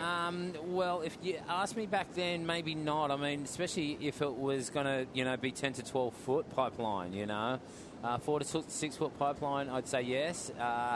He's played his cards really smart this whole event, and that is a good point you bring up, Joey, because, with the way he serves most places, we haven't really seen him at a place like J Bay or Bells, which I'm interested in seeing how he goes there, but all those other little beach breaks that he does those amazing airs at, and being in the quarterfinals right here at Pipeline, we're all thinking world title contender. We'll have to see how he goes. Even a place like Snapper Rocks, where it's a point break, Bells beat. In San Francisco, when he beat Joel Parkinson, he did serious backside hooks in the pocket, doing some pretty big man turns. Yeah, well, exactly. I mean, you can't win a world title by just doing amazing airs. It won't happen because there's these breaks that just don't allow for it, like Jeffreys Bay, Bells Beach, Chopu. Pipeline, today don't count it out, though, because, the way this wind's going, and if he gets a really nice barrel, even on that 8.63 he had before, there was a punt section there, and he was claiming the wave, and I was thinking, go for the punt. Why not? Because the wind's perfect direction for it. Gabriel could do a huge air reverse or even just a complete massive alley-oop as he does. So I wouldn't put that out of the picture. It would be pretty classic to see him go for broke on a huge punt section. Gabriel Medina, one of the young superstar, making a huge statement in his first year on tour with 12 and a half to go. When you think about big moves at pipe, you always reflect back to one year when Tom Carroll just did the biggest hack of his life out here maxing out pipe. Oh, I don't think Gabriel's going to do that just yet, but I'll never forget that. You know, that wave was just stuck in so many people's memory. I was in that event, and I think I must have been the next heat, but that wave was some second reef, and it doubled up so much. And he pulled up for a snap where it was barreling and made it. It was incredible. Here we go. Backdoor. Kieran Perot takes off late, pulls in, should come out, and the crowd goes wild. He falls, and the lip hit him. But let's see if the judges... No, and here goes Gabriel. He's sneaking around too. He wants to have a look at the back door, but no. Gabriel, we'll have to see the replay. He did come out, Joey. Oh, he sure did. But he did cop the lip to the midsection. So let's go through the replay up until he falls at the end. Look at that free fall. Set him up so deep in this backdoor pit hockey. It's blown out, and right here, this is where the lip hits him in the head and throws him off balance. But your thought there, the judges are thinking, okay, did he have control? Did he already complete this run? Yeah, well, look at that drop was just, he was just gravity just... Yeah, he was weightless, and he comes out, and I'd have to say he made that. We'll see in the judges' score though, because it's going to be a 9 or a 5, and maybe a 10. So it'll reflect in the judges' scores. So they'll come through soon. But if it is a 9, it's going to be a combination situation for Gabriel Medina. So he'd be hoping that it's not. Just but classic. That wave was incredible. I love that. Oh, classic KP there on that drop. Free fell straight to the bottom as we see Kelly Slater on your screen. Just, looks like he's trying to stay warm. It's been a little bit chilly. You've seen a lot of post-heat interviews, guys coming in shivering a little bit. He's just staying warm there, having a chat, trying to stay loose because he's got a big heat with Joel Parkinson coming up next. I know you're great friends with both these guys, but obviously with Joel, you talk to him a lot. How's he feeling on this final day? He's feeling really relaxed. I saw him yesterday afternoon. He's staying down at Velziland, so I actually haven't seen him yet this morning. But, he's got to be stoked, Joey, because he's clinched that second spot in the world title race. So that's a great feat for Joel, and it sets him up, for a great year next year. And no one knows what Kelly's doing next year, but we know it's going to be an unbelievable year with the new Gabriel Medina and Kolohe and Dino. And, Mick's having a break right now. You know how much training he's going to be doing. There's going to be a big field. Bede didn't have that good of a year. Taj had a great year. But, to see Joel in that second position after that big injury he had, the second one, the big cut on his foot, he sprained his ankle the year before. It's good to see him in the final, and I just love to see him take out a Pipeline Master. It's an event that he hasn't won, and and he surfs great out here, Joe, and he could do it. Oh, pretty amazing. But he's got Kelly Slater. He sure does. He has Kelly Slater. Yeah, we're talking about Joel Parkinson coming up next. He's won the Triple Crown so many years. He actually won it last year, but this year decided to take a break because I think he won the last 3 in a row. But the winner gets that Nixon watch. Winner take all. That the Triple Crown is such an amazing honor, and winning that $10,000 watch courtesy of Nixon is quite an amazing honor to take on. As we check out our heat sheet in quarterfinal number 4, Kieran Perot from Byron Bay in Australia, 15.5 total. Gabriel Medina from Sao Paulo, Brazil, with an 8.63. That's just on one wave, so he only needs a 6.88. We still do have scores coming in for KP on the wave at backdoor, so it looks like the judges really want to make sure that he rode out of that wave. What do you think the discussion is going on over there? Yeah, well, he did come out of that wave, and he was still coming across. He was probably looking for more barrel time, where, if he came out and just kind of dog-eared it, as we call it, and goes straight to the beach, I'll show it to you in replay. The drop was just incredible, just totally free fell. His fins went free, and the spit just blows him out so far. And he gained so much speed with that spit. And what he could have done is just kind of come straight there, but he didn't really know where he was. So he's still on an angle, and the lip hit him. And, I would have liked to have seen a clean exit, myself. And, because it could have been a 9 at least, I thought, 9.5. But one judge has put a score in, and the other judge have not even put theirs in. So I think the head judge, and they're all reviewing it. It's a tough score to put in right now with Gabriel sitting on an 8.63. It's a crucial score at this time in the heat, Joey. 7 minutes 50. Kieran's looking around waiting for it. but they're going to really take their time with it, I think. Yeah, KP probably realizes the situation. He's probably like, yeah, they're probably contemplating, see if I rode out of it. You know, he had water in his face when he ended up going down, so he's probably not too aware of where he was sitting on that inside section. But he did go down pretty hard, Hawk, and I know even though it looks a little bit more friendly out there today, it's still dangerous to take a big spill on smaller pipe conditions. Yeah, well, look at the crowd here today, Joey. I mean, when I rode up on my bike this morning, way early, like it is Saturday here in Hawaii, and it's going to be a record crowd today for sure. And I mean, just not on the beach, around the world. There's Randy Werrick. He makes it all happen. There's Woody behind him, the head security guy. Belly, Kelly's coach, and Kelly's just in a nice, comfy spot with his girlfriend, Kalani, by his side. But record crowd today for sure around the world. You know, people might be just waking up in Australia on Fuel TV. It's also all around the world, YouTube. You can give the stats on that. Yeah, you're right, Hawk. The Billabong Pro anywhere. You can watch it on any device. The website and stream are at billabongpro.com. The broadcast is compatible with iPad, iPhone, and Android devices. Download the app if you haven't yet, typing in Billabong Live into the App Store. And Fuel TV, thanks for being with us. Obviously, if you're addicted to Facebook and you can't leave it for a second, you can actually watch the live feed on Facebook and YouTube as well. As we are in the final day, we will have a Pipe Masters champ, Kieran Perot, a well-worthy opponent out here. He does get rewarded for that last wave. It does come in at an 8.23, so now making Gabriel Medina's chances a little bit tougher. He needs an 8.61 now with 6 minutes remaining. Do you think that was a fair score coming in for Kieran Perot? Yeah, I do. I mean, I don't think they really could make their mind up. It's a fair score, for sure, because they haven't put Gabriel Medina in a combination situation, and if they gave him over a 9, they would have. So, you know, that was the important part. But I don't think they could really make their mind up if he did make it or not. It was definitely a beautiful barrel. He came out, but he didn't ride out clean. So at least they haven't put young Gabriel in a combination situation with 5 minutes, 38 seconds. This next semi, Joel and Kelly. I wonder what's going to happen there because they're both going to be looking for backdoor.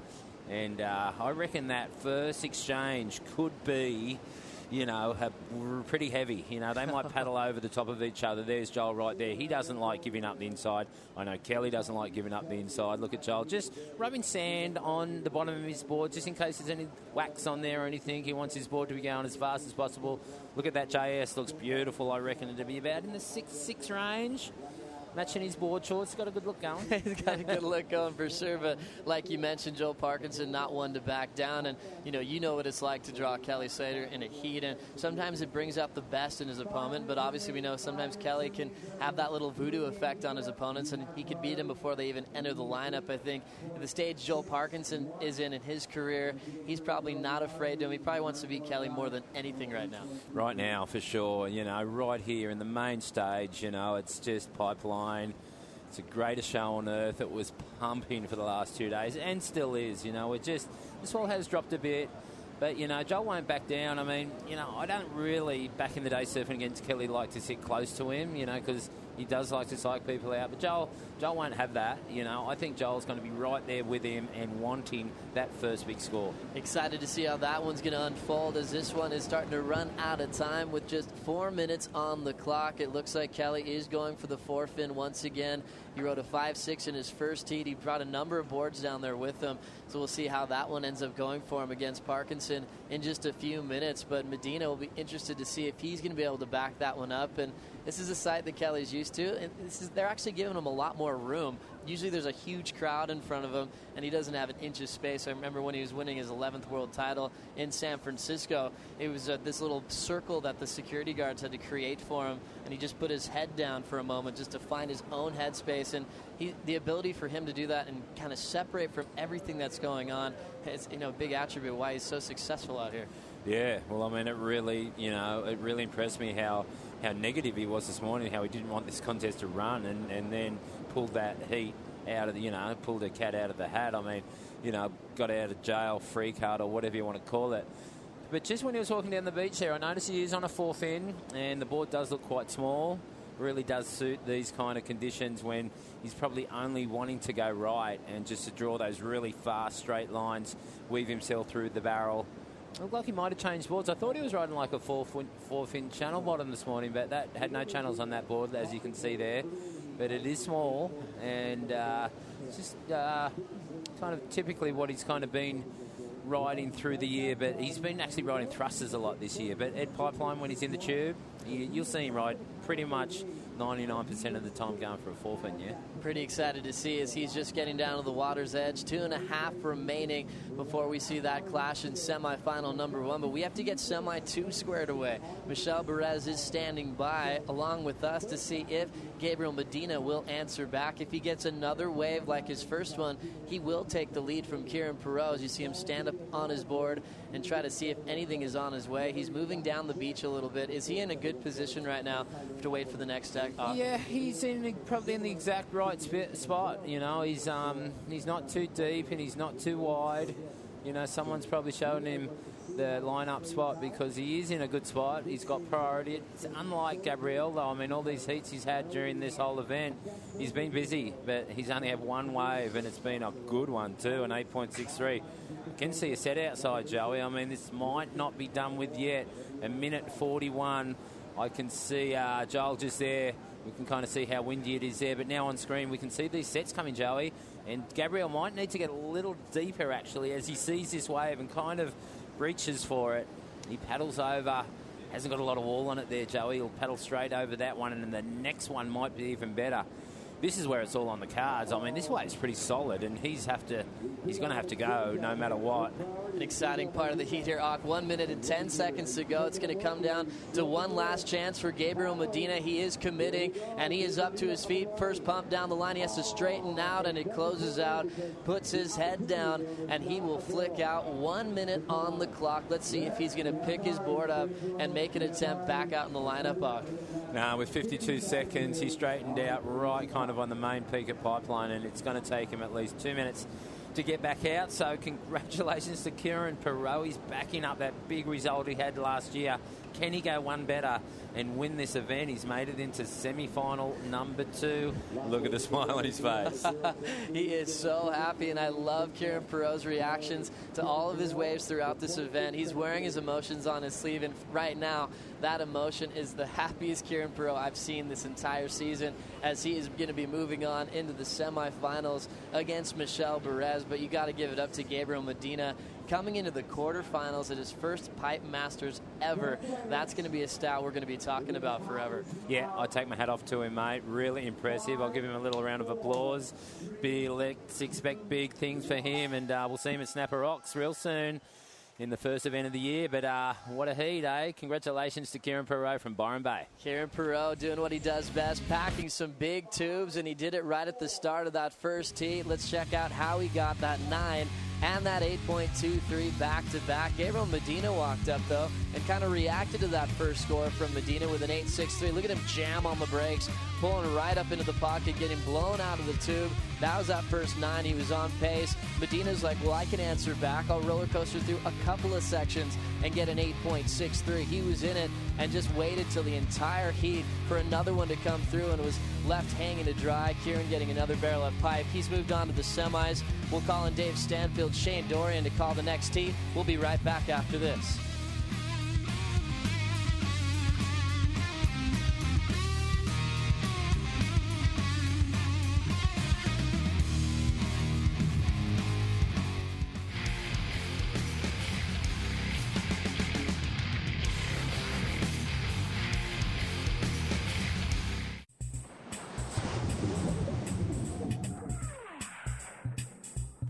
Hey guys, if you want to win one of these sweet little Motorola Zoom tablet thingies, go to VerizonInsider.com and click and win. You!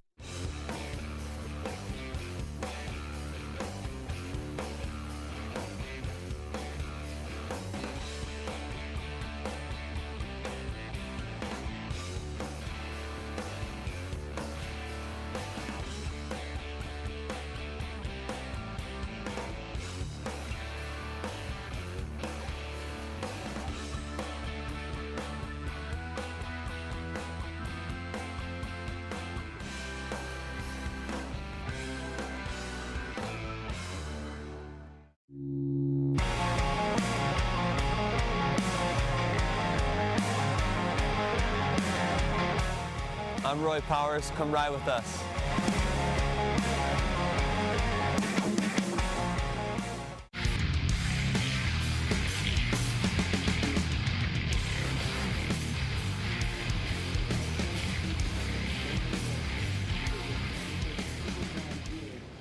The Billabong Pipeline Masters in memory of Andy Irons continues here. This is semifinal heat number 1. And what happened this morning? Joe Parkinson defeated Jamie O'Brien, Kelly Slater over John Florence, and now they meet.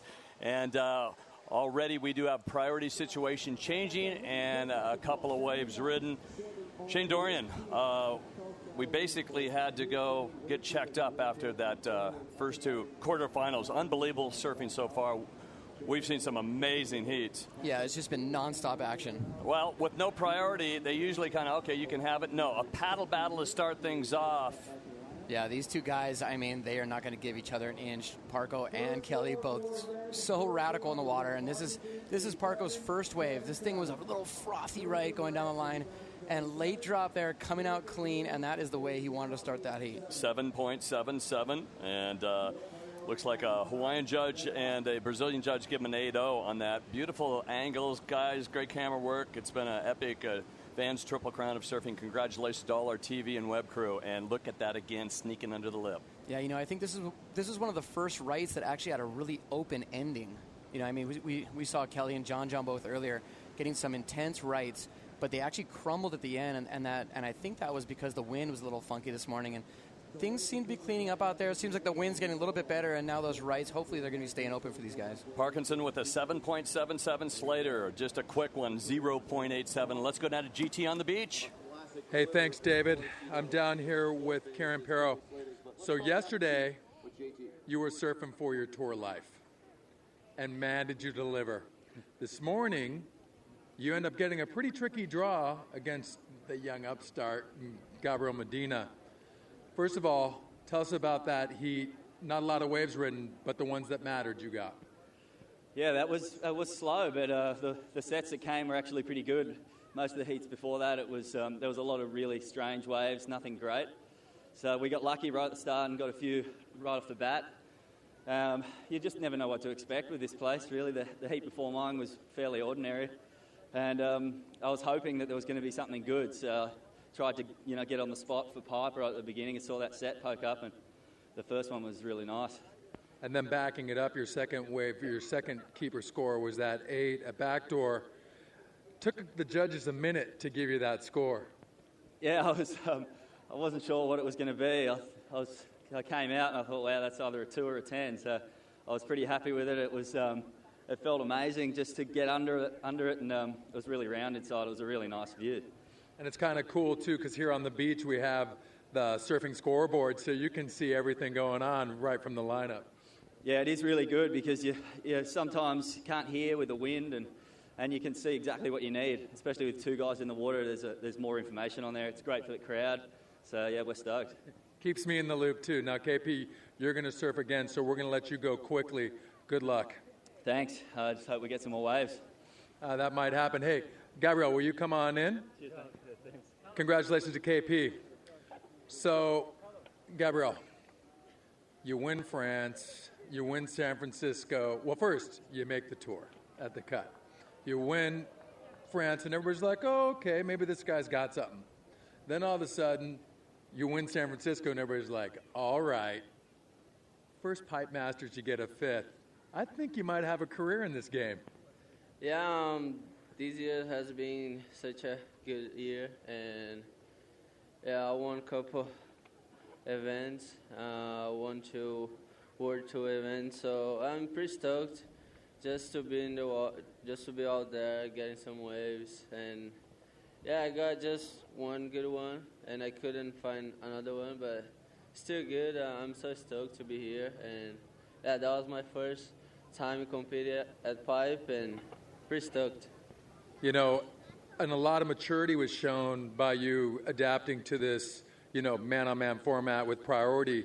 You stayed patient. You got your first score off the bat, that middle-of-the-road 8, but then you stayed patient, knowing what you needed, and you weren't going to go on anything that wasn't going to kind of offer that 8+ that you needed. Yeah, I knew that I was needing a big score, so I was waiting for the bomb, and I just couldn't find another one. But it's still good. That was an experience, and that was fun. It's a lot of fun to watch you surf. We're going to see you in a few more of these things, I have a feeling. And before I let you go, you have so many fans in Brazil, so go ahead and give everybody some shout-outs in Portuguese. Muito obrigado, galera aí de casa. Saí com o 5º colocado daqui de Pipe, estou amarradão. Espero ter representado o Brasil bem. E obrigado, mãe, pai, família. Estou muito feliz. Obrigado. I think he said something like, love to my friends and family, and we love the Brazilian girls too, but what do I know? Congratulations, Gabriel. Great effort this week. All right, everybody. That is Gabriel Medina, and congratulations to KP. We're going to throw it back up to our live announcers as well as the webcast. Thank you very much, GT. And looking back at Medina's record, he really came onto the map. Everybody in Brazil knew about him, obviously, and watching the ISA games, great results. 2009 King of the Groms champion at the age of 15, 2 perfect 10s with ASP judges, an air reverse 360 and a couple of Supermans. So, one-trick pony? No. He stands up and he knows how to barrel ride, and he's getting used to the system.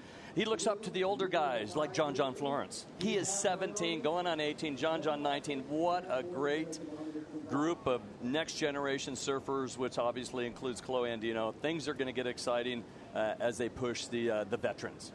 Yeah, speaking of veterans, here's Kelly Slater up and riding on this left. Wow, nice little barrel there. Letting go of the rail early, and Joel has a 7.77, so at this point, he's playing catch-up. Kelly be playing catch-up, trying to get a couple scores on the board, and here's he's starting off his campaign with this little left. Not the biggest wave of the day, but he knows it's a little score, and I think he's just going to be wanting to build momentum off of this. Kelly Slater and Joel Parkinson making things happen here. 21 minutes remaining in this heat. There's some lines out there. The Billabong Pipe Masters. Yes, Pipe Masters. Shortening the name from Pipeline to Pipe Masters. Over maybe a little copyright thing. I'm not sure what happened over there, but for years and years, you can still call it the Pipeline Masters, but for the specific event, it's Pipe Masters as we take a look at the crowd. And binoculars are a good thing, but you don't need binoculars here. You sure need them at Sunset Beach. No kidding. These guys are front row and center, maybe at the very most 80 to 100 yards from the action when you're sitting at the shoreline. Insane. Kelly Slater has a 2.40. He needs a 5.38. He gets a 5.0 on that last wave. So his two-wave total still does not eclipse Joel Parkinson's 7.77. Slater looking now to, as he chips away, try to match something in that 7.7 range. You don't want to get too far away. Real quick, call to the surfing arms, the surfing community, call to arms. First opportunity to get surfing on the cover of Sports Illustrated, a great international magazine. You can vote for Kelly Slater for the SI cover. And you go to facebook.com/Sports Illustrated. And big thing for surfing, obviously, they just not only say that Kelly's the greatest competitive surfer ever, but now people are saying, hey, he's a really good athlete. Obviously, one of the best in the world in terms of taking a look at professional sports and athletes around the globe.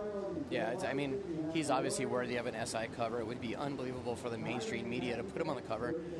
It's always difficult when you get guys trying to compare surfing athletes with football athletes or team sports, or it's really difficult to compare. But the bottom line is he's the greatest ever in our sport, and our sport is the greatest ever, in my opinion. Take a look at this beautiful scene here as we pan across. The beach has got a little warp to it. We've lost a lot of sand, which has helped the waves in the lineup.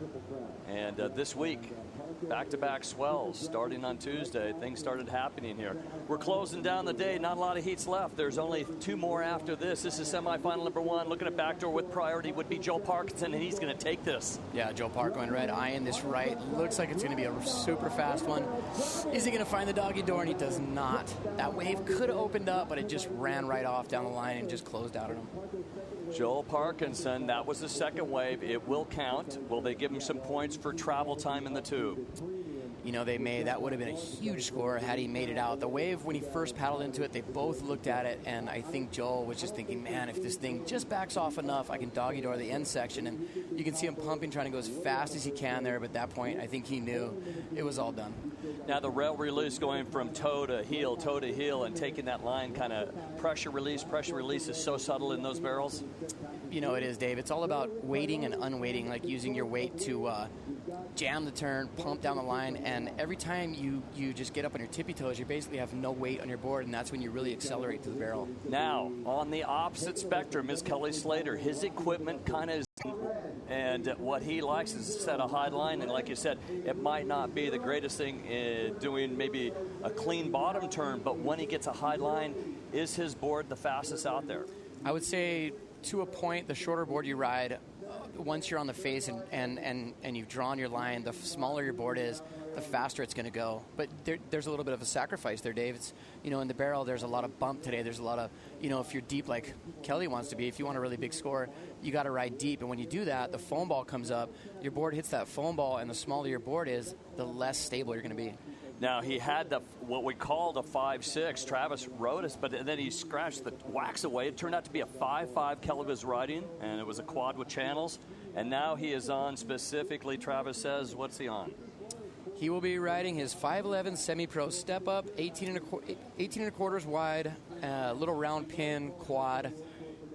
Doesn't matter. It's Kelly Slater. You don't really want to go out and buy a board like Kelly Slater. Kelly Slater does his own thing. All the equipment is specifically for certain surfers, the way they surf, their height, their weight, and everything else, right? Yeah, I mean, at this point for Kelly, it's all natural. I think he just comes down to the beach, looks at the waves, makes sure his suit's on, makes sure he's got his jersey, and then he basically just feels which board to ride. I think everyone watching this webcast, everybody tuning in, probably knows which board Kelly's riding, and he probably doesn't.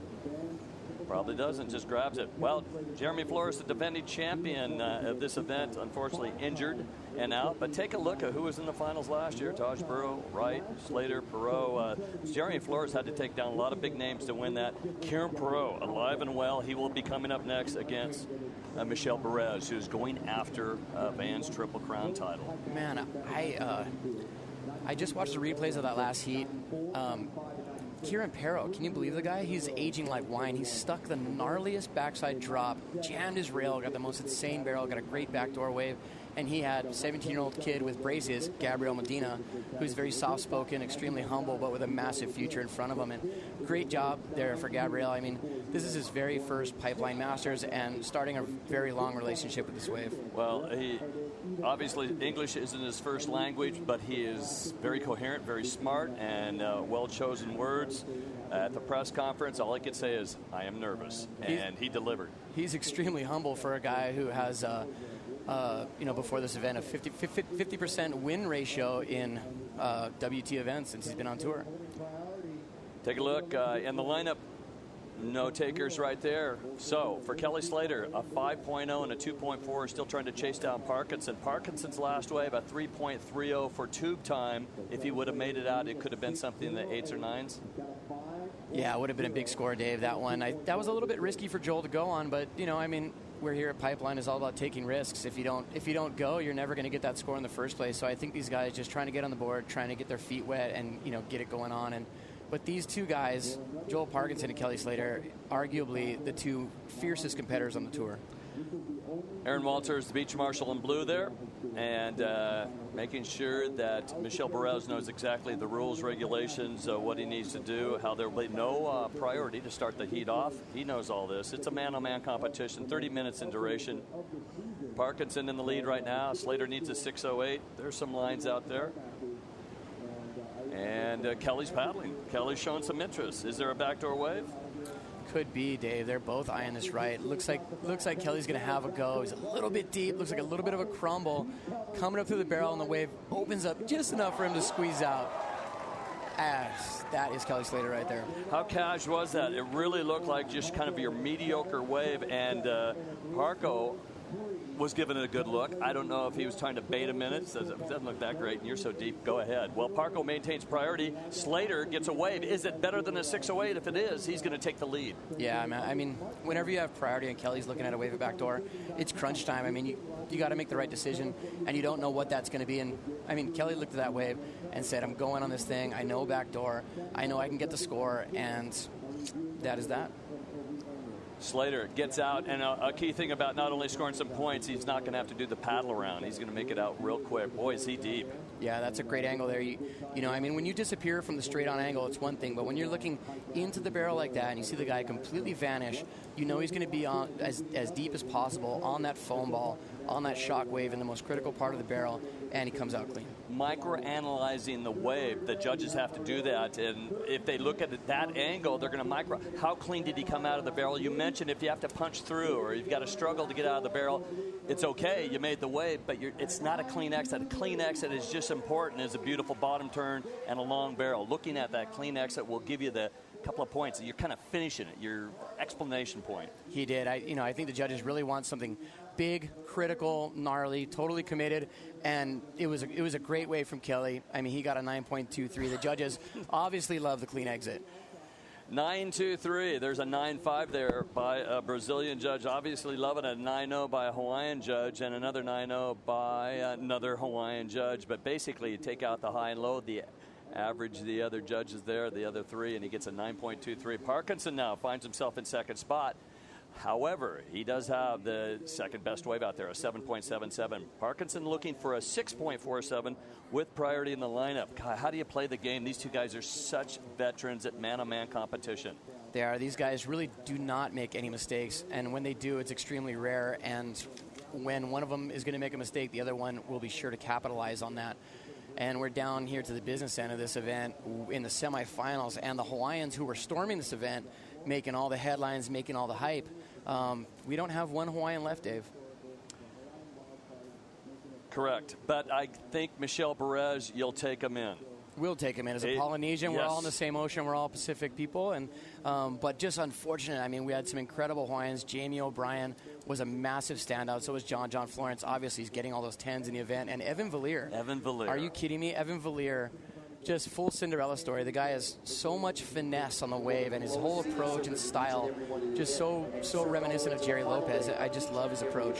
There's some happy people on the beach being able to get to the beach right now. There's still people trying to get to this location. Here we go, our surfer in blue. Without priority, scary takeoff. Crazy. Kelly Slater looking. The wave is trying to take him out. And Slater hot dogging at the end. What is that out the back? Keep an eye on this. Here we go. Out the back, Joe Parco trying to backdoor that section. Will he make it out? Doggy door. Oh, wow. Are you kidding me? How was that exchange? Who is scripting this thing? Sam George? Right? Is Sam scripting this? Trying to make the drama happen? Well, gosh, these guys keep doing it. Now it's a paddle battle. Looks like Parco's going to get out there first. Key will be priority. Joe Parkinson's third wave, very entertaining. Kelly Slater's fifth wave. Boy, he had to bob and weave, kind of an obstacle course for Kelly Slater. And this is what the judges are looking for. See how late he was right there? Losing control down the face, complete airdrop, putting on the brakes, putting on the handbrake there, stalling as much as possible, and maximizing the time here, Dave. This is the difference between someone like Kelly and someone else. Is see him getting all the way through that last bit, maximizing his point score. And that last bit was going to pinch either way, so he punches through. And then this, well, he says, I'm on the wave. I might as well crank a big turn. That was a nice turn. And you know what? I would not be surprised if that was the very first time Kelly's ever ridden that board. Slater, now we've seen surfers at Tahiti and at Pipeline here. You put your arm deep into the wave and it could just yank it out. Yeah, it could. I mean, he was put on the brakes there, using everything, using his fins, using his rail, using his butt, using his arm and everything to just jam that board in, trying to decrease his speed as much as he could. You could see fins free drop right there. And then right there, just putting on the brakes, getting deep, and, I mean, just showcasing style, showcasing finesse, and making the most of that wave. Micro moving his body, whether his butt, not really pig dogging that much, but analyzing the speed he needs to stay in the barrel, hide from the judges. The deeper the barrel ride, the more you're hiding from the judges, the higher the score. It's great to see those replays, too, because the little subtle details is what makes these waves really stand out. As we see Joe Parkinson, he was eyeing this section.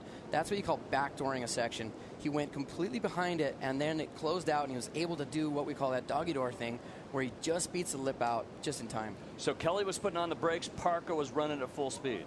He was. I mean, Parco could not wait. He was not trying to stall. He wasn't trying to put on the brakes. He was trying to go as quick as he could, backdoor that really gnarly, intense section. And, you could see by the look on his face right there, he was liking it. Will the judges like a brake job or a speed job here? Obviously, speed, you're timing it, and you're deep. That was really critical right there, Dave. I mean, that was so intense and so well served. He got really lucky at the end. He just beat that lip down. And, the interesting thing about that is for someone like Joe Parco, he was on that second wave after Kelly. He obviously heard the crowd roaring. He heard everybody blowing up. And knowing Kelly, knowing the kind of scores he usually puts up, Joel didn't know what Kelly did, but he knew that he had to put up something big. Well, Kelly Slater gets a 7.60. Joel Parkinson liking the speed run, an 8.63. That kind of tells you, if you're having to work at it and making the best of a wave, maybe and putting on the brakes, spectacular what he did. He gets a 7.60. Parkinson running and gunning and finding the doggy door, an 8.63. The leader, Kelly Slater, by 0.43. Is this a close enough heat for you? It's a very close heat, Dave. And that was interesting just to see the contrast in, their wave selection. First of all, Kelly's wave ran a little bit slower. He had to work a little bit more to get a cover up, but Parko's wave slightly bigger, more critical, more intense, and backdooring that section. Not only that, but then squeaking out the doggy door. Obviously, the judges thought that was a little bit more critical. So looking at their high scores, 9.23 for Slater, 8.63 the last wave for Parkinson. Then their low scores, Parkinson a 7.77 and Slater a 7.60. Very difficult to be a judge here. You'd think it'd be simple at Pipeline. Go get covered up and then shoot out. You're either going to make it or break it. Here's Kelly Slater, and he is looking at back door. He looked left and fakes right, and it's got a huge closeout section. That was a complete Hail Mary. It must have looked a little bit different to Kelly than it looked to us up here. Because if you looked at that wave, I thought he had no chance from the very beginning. Now he's going to take it on the head. Let's see if this board's going to survive. Yeah, I mean, that was a risky move from Kelly. I'm just guessing it must have looked makeable from his angle. He's a very smart competitor. He knows that, he doesn't want to be taking any bad waves at this point. And, now he's probably going to have to do the paddle around.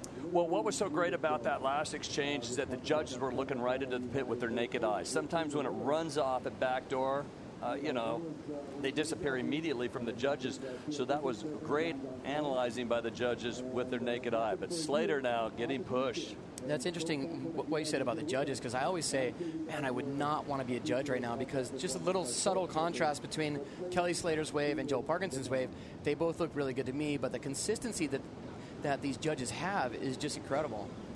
Well, take a look, 7.77 and an 8.63 for Joel Parkinson. Slater's 9.23, impressive, and now he is going to try to shake that 7.60 to extend his lead. It's not by much, 0.43. Parkinson in the lineup, and he has priority. Slater paddling to the inside, and he is so far from the lineup. He's got at least a 5-minute paddle, maybe more. He's got at least a 5-minute paddle, and the current is not moving as fast as it was yesterday. He's on the very inside of the end of backdoor, leaving Parko all alone out there to pick and choose with no stress, no pressure out there in the lineup, except for having priority, looking at the sets, and knowing which wave is going to be best. For Parkinson, now he can even take a couple of extra paddles. If it was man-on-man out in the lineup and one had priority, if you do give it a paddle, you'll lose your priority. A run around here, take a look at this. He was so far down the beach and off the wall, he is running. That's exactly what I was talking about, Dave. He knows the current is not running as fast as it was yesterday, and I think he knew that the fastest way back out into the lineup was to use the beach, run as fast as he can, and there he's jumping in the water, and right there where he jumped in is right where the current starts to pick up. Parko looking at the pipe right here. Yeah, he's looking at this left. It looks like it's going to be a really fast one, much like his last wave, running and gunning, coming out of Parko loving it. It had that pinch to the end where it was a decreasing radius barrel, and he pushed through with speed. Parko's got a handle on it right now. He's picking these waves. They're a little bit high risk, running really quick. But, man, the confidence running through him right now is it's got to be right up there. Look, you can see this wave, Dave. He's just going as fast as possible. Eyeing that end section. Looked like a complete closeout at this point, and he just squeaks right out. Unreal, and you can see his body language right there. He was absolutely loving it. Not every day do you see Joel Parkinson claim, but he's feeling it at this point. And one of the most important things about this situation is, look, Joel Parko just got this insane wave. Meanwhile, Kelly is still on the inside, and Joel is going to get back out there. Look at the peace signs. Look at the camera work. Great. You saw the intensity on his face, bound and determined, and from the water there, it's great. 3 different shots, 3 different angles. Amazing replays. Great job, guys. The Billabong Pipe Masters living up to all the hype into its 5th decade now, the 41st annual, and it has been an amazing 2.5 days. We're going to wrap things up shortly here. We've got a semifinal coming up. They have taken to the water as well. It'll be Perez and Perot. Who's going to win this thing? Who's going to go to the finals? Can Kelly Slater extend his lead, try to better that 7.60? Can Joel Parkinson overtake? Joel Parkinson needs an 8.21, and right now there's a little bit of love for him. Yeah, there is. I mean, Joel Parkinson's obviously on a serious roll in this heat, but you know, I mean, like look at Kelly. He's got a 7.6 and a 9.23, so that's nothing to sneeze at. Parkinson going to get rid of that 7.77. Will it be an 8.21? Well, it's looking like he might get it, Dave. It's going to be close, but maybe it's not going to be close. 8.60. Parkinson in the lead by 0.40. Slater now looks like he's back into the lineup. That was some serious swimming, running, paddling for Slater. Took a couple on the head, and he's getting in the lineup. 2 minutes and 31 seconds remaining. Parkinson has priority. Slater needs an 8.0. Watch out, Parkinson. Do not make a mistake. Here comes the 11-time world champion. Luke Egan on the beach. And is that Uncle Brian? That is Uncle Brian Surratt there to his left, and they will both be on pins and needles here, wanting Parko to make it through this heat. Take a look. Is this worthy of taking it? Wave, no. Yeah, I mean, I think at this point, Parko knows he's in the driver's seat. Time's winding down. This is exactly where John had Kelly just a couple heats ago, and Parko's sole priority right now is to make sure that Kelly does not catch a wave that has a potential scoring that he needs. He's got to give it to him, because if he does a paddle, Slater going for the Hail Mary needs an 8.0. Yeah, it's not going to happen on that wave for Kelly, and the guy's got a lot of magic in his blood, that guy. I mean, he's been known to pull out all the stops when he needs it, but is there going to be enough time? Hey, look, that might have just been a ploy to move down the beach a little bit and to come to the inside and have Joel look back at him. See, he's looking back. Where is he sitting? Where is he going to be in the lineup? He's now moved a little bit further. Joel's got to chase him down. Do not get Kelly Slater too far from you. He will pick one off. Well, that's exactly what happened in the heat with John Florence versus Kelly Slater. John having priority, having the lead, Kelly needing a big score, and John going on a wave and giving Kelly the priority, and that's exactly what you do not want to do. That was a rookie mistake from John that he will hopefully never make again, and you can bet that Joel Parkinson will not be making that mistake at this point. It was Kelly Slater with that 9.7 and then a final 7.83 to edge out John Florence in our heat number 2 of our quarterfinals. And it was a close heat. But Joel Parkinson has been there and done it, and he is looking for his first Pipe Masters. Kelly's looking for his 7th. Kelly Slater, an amazing run here at the Pipeline Masters. For Joel Parkinson, he really got kick-started here, I believe, in 2003. Here we go. He's got to paddle. He's got to keep Kelly off this wave, and it's kind of a suicide run. He has lost priority, and it's going to clamp on him, or is he going to make the doggy door? No. Okay, Slater has 12 seconds to get a wave. It's now or never. I don't think he knows it.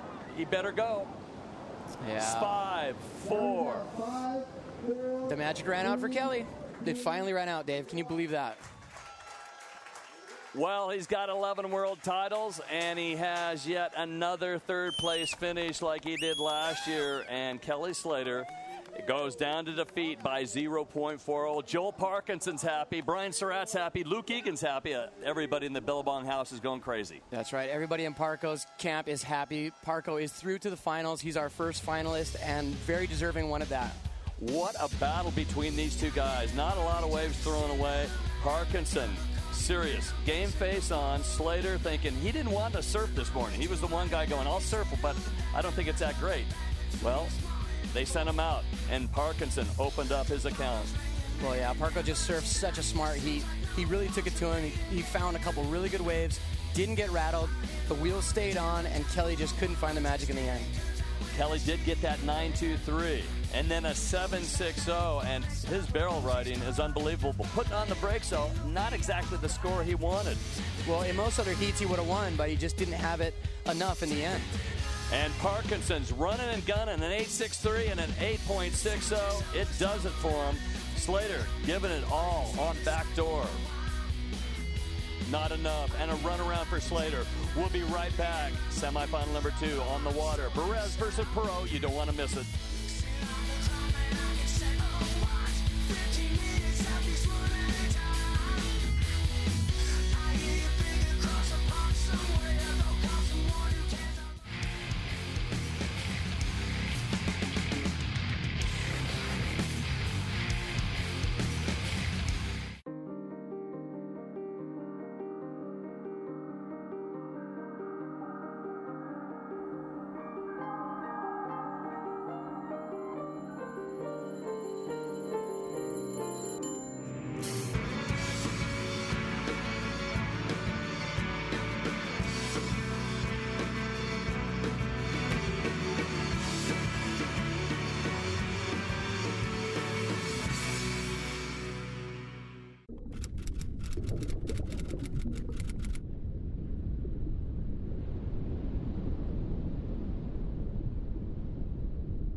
We continue with the Vans Triple Crown of Surfing, the final day, a couple more heats left, presented by Rockstar Energy Drink, and it is the legendary Billabong Pipe Masters. Life's better in board shorts and when you have great waves and phenomenal surfers at the pipeline. Take a look at these two. Michel Perez, the Spartan out of Tahiti, Kieran Perot, I mean, the Aussie battler that just does not give up.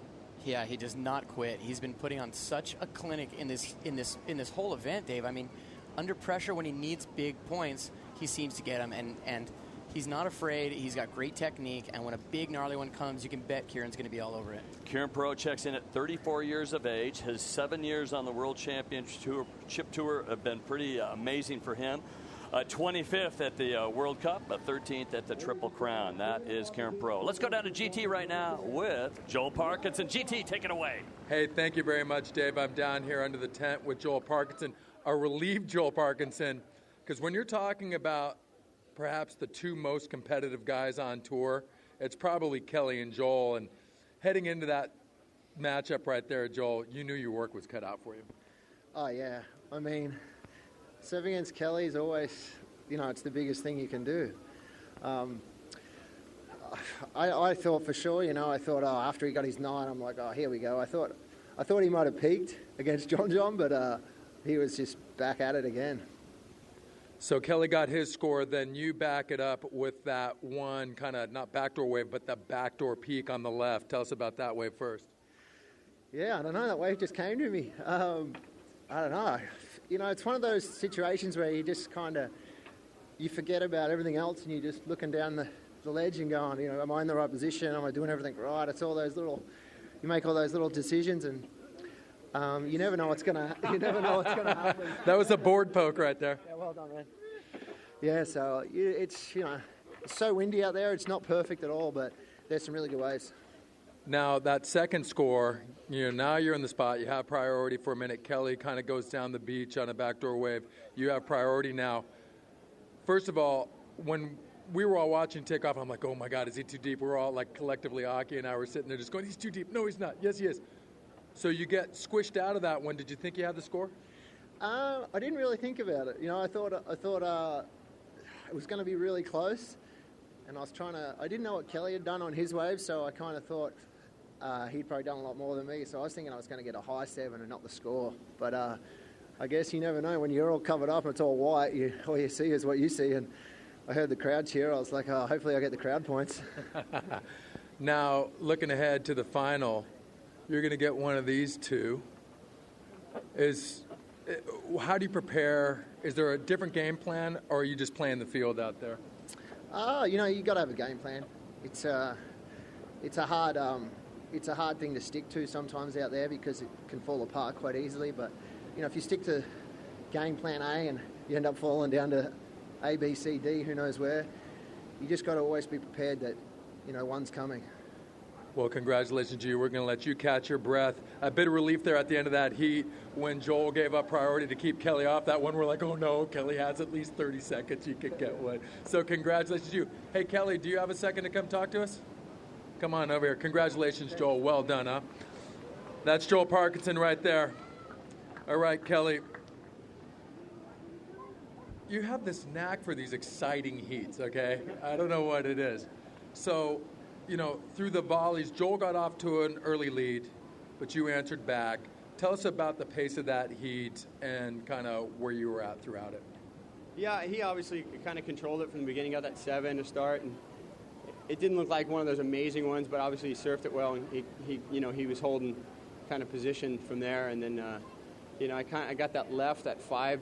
I just kind of wanted to have a backup just to work off of, and and it just put us in the cycle where he was always the one with priority when we were sitting out the back.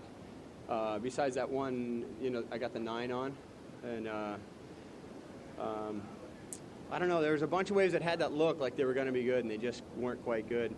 And that one, I ate it on the end about 5-7 minutes ago or something like that. That right, and it looked like an amazing one when I took off, and he was a little deep, and I couldn't get back out from there for a while. Yeah, that kind of really killed your pace when you were kind of caught back, or you had to run the beach, and effectively that kind of left him wide open. Yeah, definitely. But yeah, I mean, I'm super surprised that he ended up getting both his good scores on lefts, because the rights are just, you're going to take a right sort of 9 times out of 10 on a day this size with this wind and everything, but those lefts opened up for him on a couple. I had one, and I'm surprised to see 3 of 4 scoring rides in the heat be lefts today, but he just was in sync with it, so you can't do much about that. Okay, so now I have to ask you the question. So what's your plans for next year? Here's what's going to happen. You're going to go, okay, I'm going to show up to Snapper because it's Quicksilver's event. You're going to win the event, and then you're going to have to do the rest of the tour. Yeah, right. Well, I requalified, so I could... Yeah, I heard about that. So, but do you have kind of a plan for next year? Are you ready to talk about it yet? Probably not, but say it anyways. Oh, no, I've obviously been asked that at least 100 times already. Oh, really? I was not the first one to... No, 300 times. I don't know. I just kind of feel it out. To be honest, if the first event of the year wasn't a Quicksilver event, I probably wouldn't have done a lot of these last few years. So, it's worked out well for me that way. I'd surf that event anyways because, just being my sponsor and all, and that has kind of set the pace for me in the last few years. But, after 20 years on tour, it's kind of a grind. And, he goes, it's great. I mean, it's amazing. We got to. That's not a complaint, really, but it's. Yeah, you're not digging ditches or anything. No, it's good in that way, but it's there's good things to both sides, being able to have that freedom and just travel. Yeah, but what are you going to do when you're off tour? You've been living out of your suitcase for so... Okay, so he's not going to give us that answer, but let's talk about one more thing before I let you go. Sports Illustrated. You're up for, I guess there's a fan vote for the cover, and I know you're a pretty humble guy. So, I mean, exceptional for surfing, but wouldn't it be cool to get the cover of Sports Illustrated? Yeah, it'd be super cool. So people got to go vote, I guess. Okay, and so what is it, facebook.com/Sports Illustrated? I actually don't know. But. Okay, yeah, he doesn't know, but I'm going to tell you right now, facebook.com/Sports Illustrated. If you want to see Kelly on the cover, certainly the greatest surfer ever, but wouldn't you agree, one of the greatest athletes in any competitive sport ever? Seriously, Kelly, it's a pleasure. And can we just do a few more of these things? Can you stand to us so we can hang out? Oh, man. I love surfing pipe. So, hey, thanks everybody out there for all the support. Good luck to the boys in the final, Parko and one of these guys. And great performance by Kieran. Give him a round of applause no matter what happens. He had to surf his way back on tour in this event. He went off, so good job. Well done to you as well, Kelly. Thank you very much. Big props to Kelly Slater. Congratulations to Joel Parkinson. And, the other thing that's so cool is for all you guys on the beach right now, you can follow what's happening in the water, but don't forget about that scoreboard up above, too. You can kind of check out what's happening in the water as well. Okay, we're going to throw it back up to the tower, both web and live. Catch us up. GT digging deep, trying to get an answer out of Kelly Slater. But yeah, he made a great point for Kelly Slater, going for his sponsorship events, and when he gets good results, he feels motivated to surf on. Joe Parkinson versus Kelly Slater, well, that's what happened. And it was a little bit of a seesaw battle, as you can see. This is the third wave. You haven't missed anything. Timing is perfect. Michel Perez in and out, and that means Kieran Perot has priority, which he has held for quite some time. Perot still looking for his first wave. Perez a .43, a .67, and that's going to be a .50. Now, Kelly Slater, kudos to him. His 21st Pipe Masters. He's a 6-time winner, a 12-time finalist. And with the earnings here for this third, which he had last year, he's close to $250,000 in earnings at this event. He's had such great success. Unbelievable. Just unbelievable. And just another semifinal at Pipe. If he's not in the semis, he's in the final. If he's not just in the final, he's winning the thing. Amazing stuff. Well, he went down to Andy Irons and Shane Dorian back in 2002. Kelly was third and Mick Fanning to fourth. Just one of his many finals. memories. You got some good ones here at Pipe. I do have some good ones here at Pipe, and making more as we speak, but just incredible surfing going on all day, all yesterday, all day the day before, and just, I mean, I think this particular Pipe Masters is going to go down in history as one of the very best, because just the inspired performances we've seen from, you know, especially John Florence. I think it's safe to say he's been a standout up into this point, even though he's not still in the hunt for the, you know, for the title of Pipe Master, but just the run he went on, the momentum he had, the performances he gave, and the waves that he caught, I think they'll go down in history. I mean, the kid's 19 years old. He's got a ton of these things ahead of him, and I think people will be talking about this Pipeline Masters for a very long time. Well, there has been some phenomenal events this year on the World Championship Tour. One of the big ones is in the South Pacific, Chopu, the Billabong Pro Tahiti. 10 days that changed surfing, and you and I just got a chance to take a look at this book. Maybe we can show everybody online, and if you're in Australia specifically, you might want to check this book out. But anywhere, it's Surf Stitch. I think you go to Surf Stitch and you can buy this. You open the cover, you got a DVD as well. But what did you see in here? Will you show us the photo of you in a wave, but you're not surfing? Can you find that? Yeah, I'll try and find it for you. It might take. Oh, there we go. There we go. Right there. Now this is the obviously I made the book. A heavy wave, but there's shit. What are you doing there? I was actually swimming with a little tiny plastic throwaway water camera at the time. I was trying to I broke all my boards, and this was right before the event started, and Andy and Bruce Irons were both out there, and I was just trying to get a couple quick pics, and Andy caught this wave. Unfortunately, I actually ran out of film on the wave before I was shooting his brother Bruce. Did you ever get it developed? I did. I got a great picture of Bruce that is actually on my iPod. So you've taken a good look at this during that previous heat, and what do you think about this book? This is an incredible book, Dave. It's, I mean, the Aussies call it Chopes, and the Americans call it Chopu, and the Tahitians call it Chopo.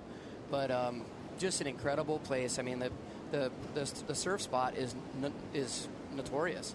It's I think pretty much every surfer on Earth knows about the surf spot at Chopo, and this book is all about the 10 days that changed surfing. It was this summer, it was this year, and it was right during the Billabong event. August 20th through the 29th, and it got so big that I don't know, a little bit of everything happened down there. There was a bunch of things going on. I mean, they had such an amazing event. A lot of the guys stepped up. We have a lot of new guys on the tour this year who have been up until this point pretty much unproven in larger surf, and those guys really stepped up their game when the waves got big, and it was exciting to see. Backdoor with priority, first wave, Kieran Perot. Yeah, he'd been waiting a while for that wave, Dave, and I think he wanted to use wave selection and wave knowledge out here and really pick off a gem to start with, and that wave had all the makings of a big score, but I think he was just slightly too deep. Waiting 14 minutes, over 14 minutes to get that his first wave. So now he loses priority. But Michel Perez, 4 waves, nothing better than a 0.67. We've seen this over the course of these 3 days out there. You get the great wave or you take a beating.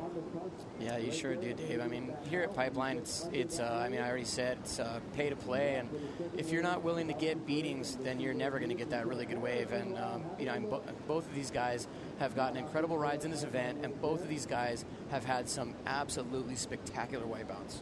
Remember, surfstitch.com. Check it out. Code Red is the video. The day that shook the world.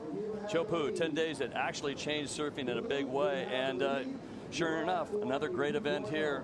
Phenomenal dream year for the World Championship Tour. The ASP World Sanctioning Body, 11 events looking for next year. There might be a 12th event. We might hear some news in a week or two about another event. But right now, 11 on the schedule.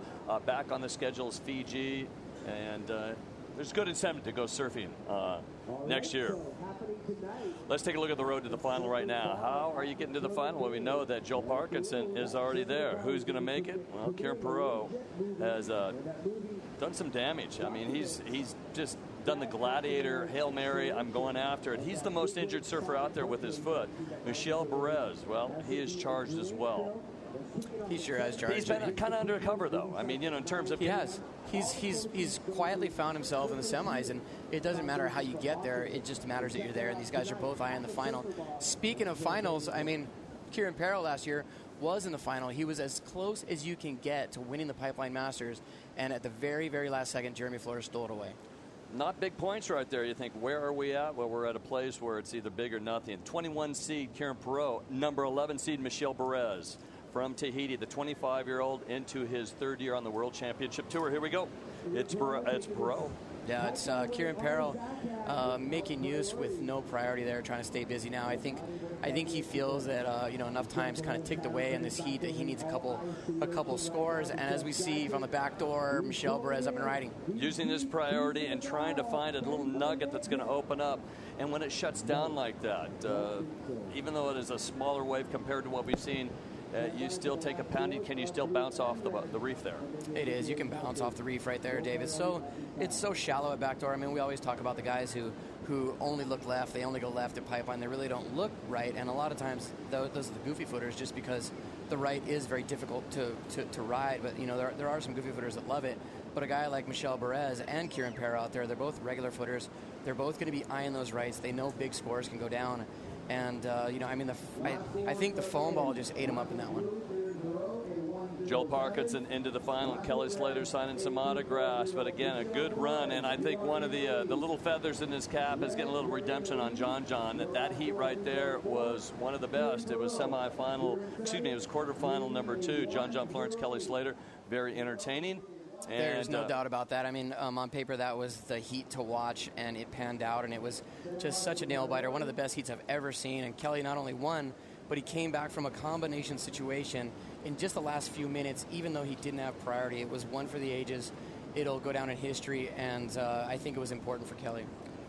Well, Michel Perez versus Evan Valier, it was a 7.70 and a 3.66 the difference. But Kieran Perot's score over Gabriel Medina, he only caught 3 waves and he scored 17.23. Well, right now he has a 2-wave total of 3.07. Yeah, he didn't score a lot of waves in that last heat. He seemed like he was really patient, and it paid off. And in this heat so far, he's been really patient, but it has not paid off. He has a 1 and a 2. He's going to be looking to replace those scores, and time is ticking down.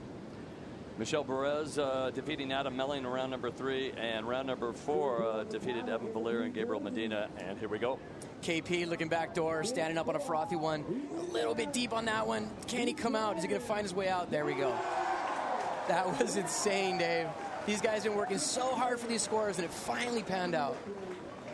I'm looking at his back foot and how he's working. I don't know if he was actually even standing on his leash, but how did he come out of this wave? I don't know. He's just, he had to just widen his stance a little bit there. I think he knew that it's a little bit frothy, a little bit foamy, and he just muscled his way through there, and you can see his body language just loving it.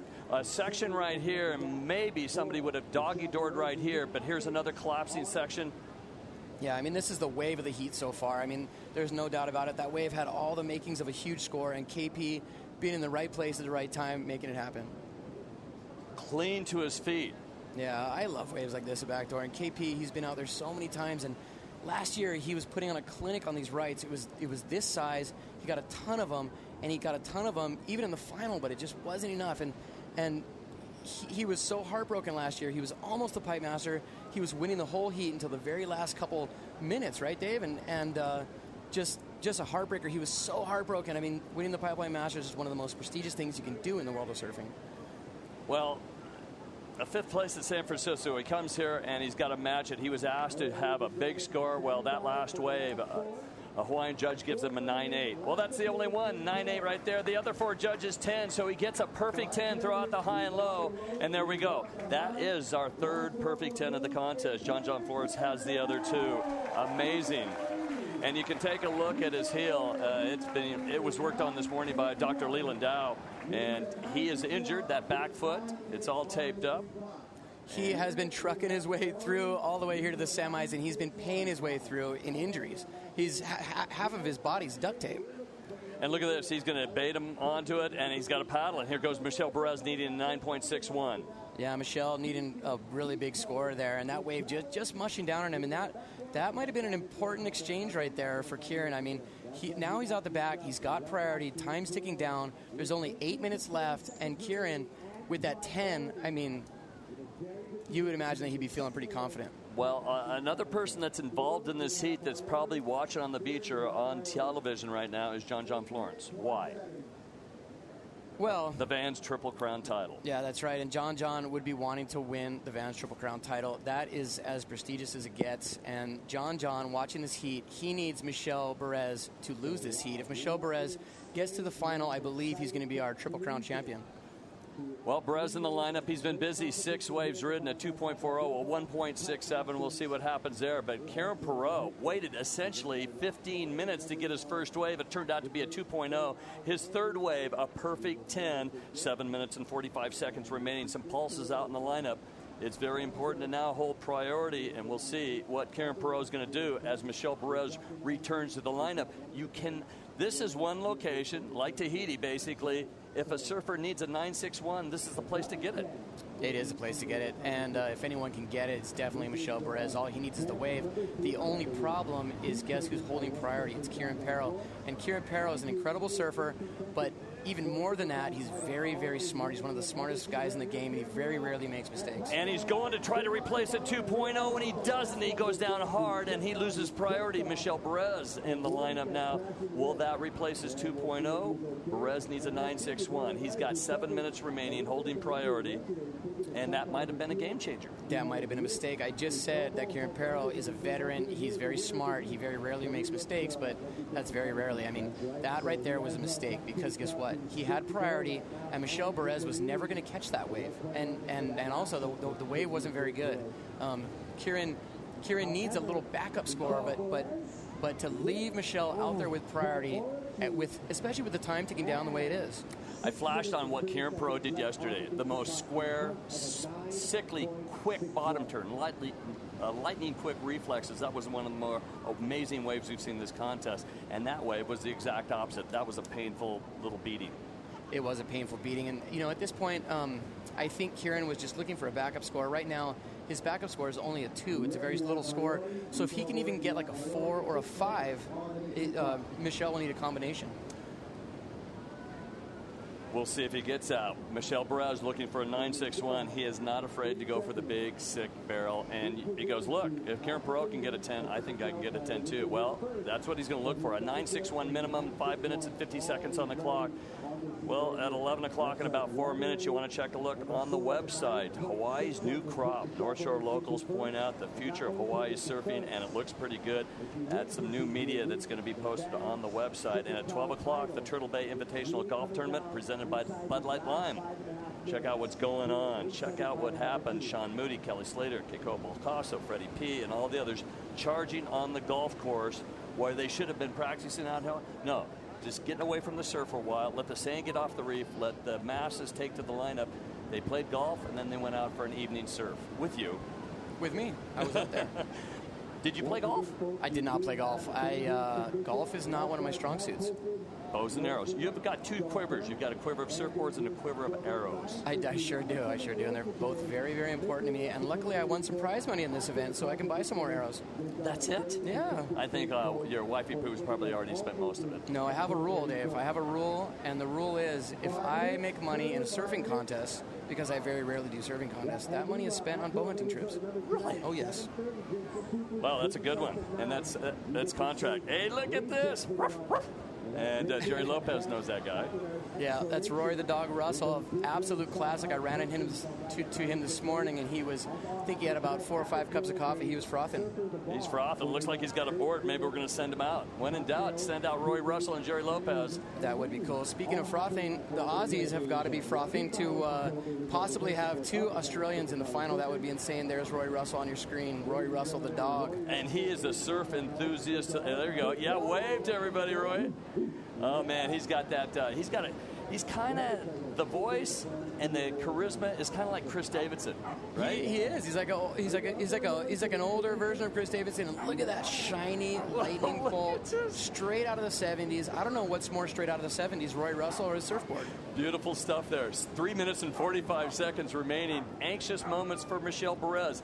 Everyone in Tahiti is watching right now. He is down, and he needs a score. His best wave, a 2.40. A 1.67 is in his scoreline as well. Well, the good thing, he's got priority. The bad thing is not a lot of waves on the horizon, looking for a perfect one. That's right. I'm sure all the Aussies are glued to your screen right now, hoping for an all-Australian final between Parko. Oh, it would be absolutely insane. And also, all the Tahiti boys have to be watching, hoping Michelle's going to make it. I know that Raymana, I love you, brother. Raymana's probably glued to his screen right now going, come on, Michelle, get a big one, man. And either way, we're going to have an epic final. Some classic stuff here, looking at the past champions, going back to Jeff Hackman. 40 years ago, 1971, Hackman wins in the six-man final. Jerry Lopez, 72 and 73 in six-man finals. Crazy eight-man final, yep, Jeff Crawford from the East Coast, 1974, 37 years ago. South African Sean Thompson won 36 years ago, the 1975 event, six-man final. And then Rory Russell, the dog himself, six-man final winning 35 years ago, 1976, then 1977. Larry Blair came on to win the next two, then Mark Richards, Simon Anderson, Michael Ho, Dane Kealoha, Joey Baran. And then Mark Occhilupo, Derek Ho, Tom Carroll, Robbie Page, Gary Elkerton, Tom Carroll, and then came the Slater years, and mixed in with Slater, obviously Derek Ho, John Gomes, Jake Patterson, Rob Machado, Bruce Irons, Andy Irons, Jamie O'Brien, Pete Durbridge, Taj Burrow, Jeremy Flores, and now it's going to be somebody that is going to be brand new, maybe. That's right, and what a list of legends, and I mean, so much history in this event, and it's all come down here to Pipeline, and it's all on the line. It's the very, very last event of the year. It's where a lot of things are decided, and it puts a lot of pressure on these guys, and it makes for incredible competition. We've seen it a couple of times in competition where a guy gets a perfect 10, and you go, I got perfect 10. Yeah, a great heat. No, I couldn't find a backup. Well, his backup's a 2.0. However, Michel Perez really has nothing, a 2.4 and a 1.67. So in these closing minute and 33 seconds, Perez needs a 9.61. And it looks like there's a set coming. And it looks like maybe there might be a little pipe action. Perez looking for a miracle. Looking for a miracle is right. I mean, at this point, it's all the way down to the wire. We got a set on the horizon. We got a set in the lineup. Good move by Kieran Perot. You know what? He's trying to replace a 2-0. He doesn't have priority. Get over there and just get something better than 2-0. Put him in combination situation. Here it is. Perot might be in position. Michel Perez needs to take this wave. We're down to 58 seconds. Can't get it. And Kieran Perot can't get it either. You know, that was a really good wave right there. If Kieran was a little bit farther out, he would have got that wave, got a 3 or a 4, and put Michel in a combination situation, putting him out of reach. We're down to 43 seconds remaining. What do we got? 15-second intervals on this swell. Is there something out there? Perez is paddling. Perot's going to make it difficult. 30 seconds on the clock. If it's going to happen, it's going to happen right now. Well, this is it. This next wave that's coming, and it looks like there's opportunity. What's Kieran Perot? Oh, making a move to backdoor. Michel Perez, or is he going to go deep at pipe? Michel looks like he's paddling towards the right. I don't know look if he's at that wave. It could be a good one. I don't know if he might be slightly 11, too far out. 10, 9. He's got to get to his feet. Oh, and that wave actually didn't pan out correctly, but man, what a nail biter. All the way down to the wire. Kieran Perot. Kieran the hero Perot. Gosh, marching through. The injured warrior. He's going to take one in right now. The crowd applause is pretty amazing, and we've set up for our final. Joel Parkinson versus Kieran Perot. Well, Kieran getting his shot at his second chance in 2 years to be a Pipeline Master. And I think there's a little bit of love on the beach for John Florence, possibly winning the Vans Triple Crown of Surfing. Well, this man charged, and the waves did not open up for him. Yeah, the crowd is just going wild on the beach here. These guys put on such a show. Everyone's just so amped to be down here at the Pipeline Masters. Under pressure, these guys getting absolutely insane waves, and there's Kieran's 10. Remember, last year he just about won it. This year he wants to do it, but he has to go up against Joel Parkinson. You don't want to miss this.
Welcome back to the North Shore of Oahu. You are watching the Billabong Pipe Masters in loving memory of Andy Irons, and the stage is set. Joel Parkinson and Kieran Perot are in the final, matched up head-to-head. I'm Joe Turpel, joined with former World Tour competitor, pipe standout, big wave specialist Shane Dorian. What a special event this has turned out to be. And now the final set. I can't wait to get this thing started. Oh, I'm so happy to be here, Joe. It's just the action has been insane all day. Every single heat's a nail-biter. It's down to the wire. We've seen incredible performances, and now we know our finalists. Exactly, with Kieran Perot and obviously Joel Parkinson, two Australians looking for their first Pipe Masters title. And obviously the trophy is quite special this year with Jerry Lopez shaping and getting a part of it. And we actually had a piece catching up with the production that was made with Phil Roberts. Let's check this out.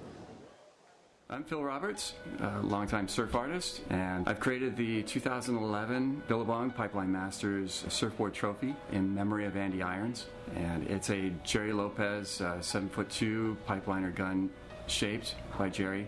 You know, it's a collaborative piece between a photographer, Brian Bielman, who took the shot, Jerry shaping the board, and myself recreating the image and painting. The airbrush painting alone is a good solid long day, 12, 15-hour day of spraying that. And then there's at least another 15 hours of finished painting on the deck.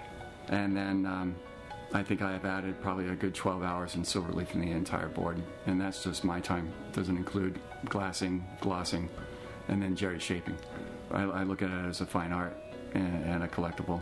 And, you know, I'm proud to be a part of the process of making something so special, especially in memory of Andy, you know, especially this year.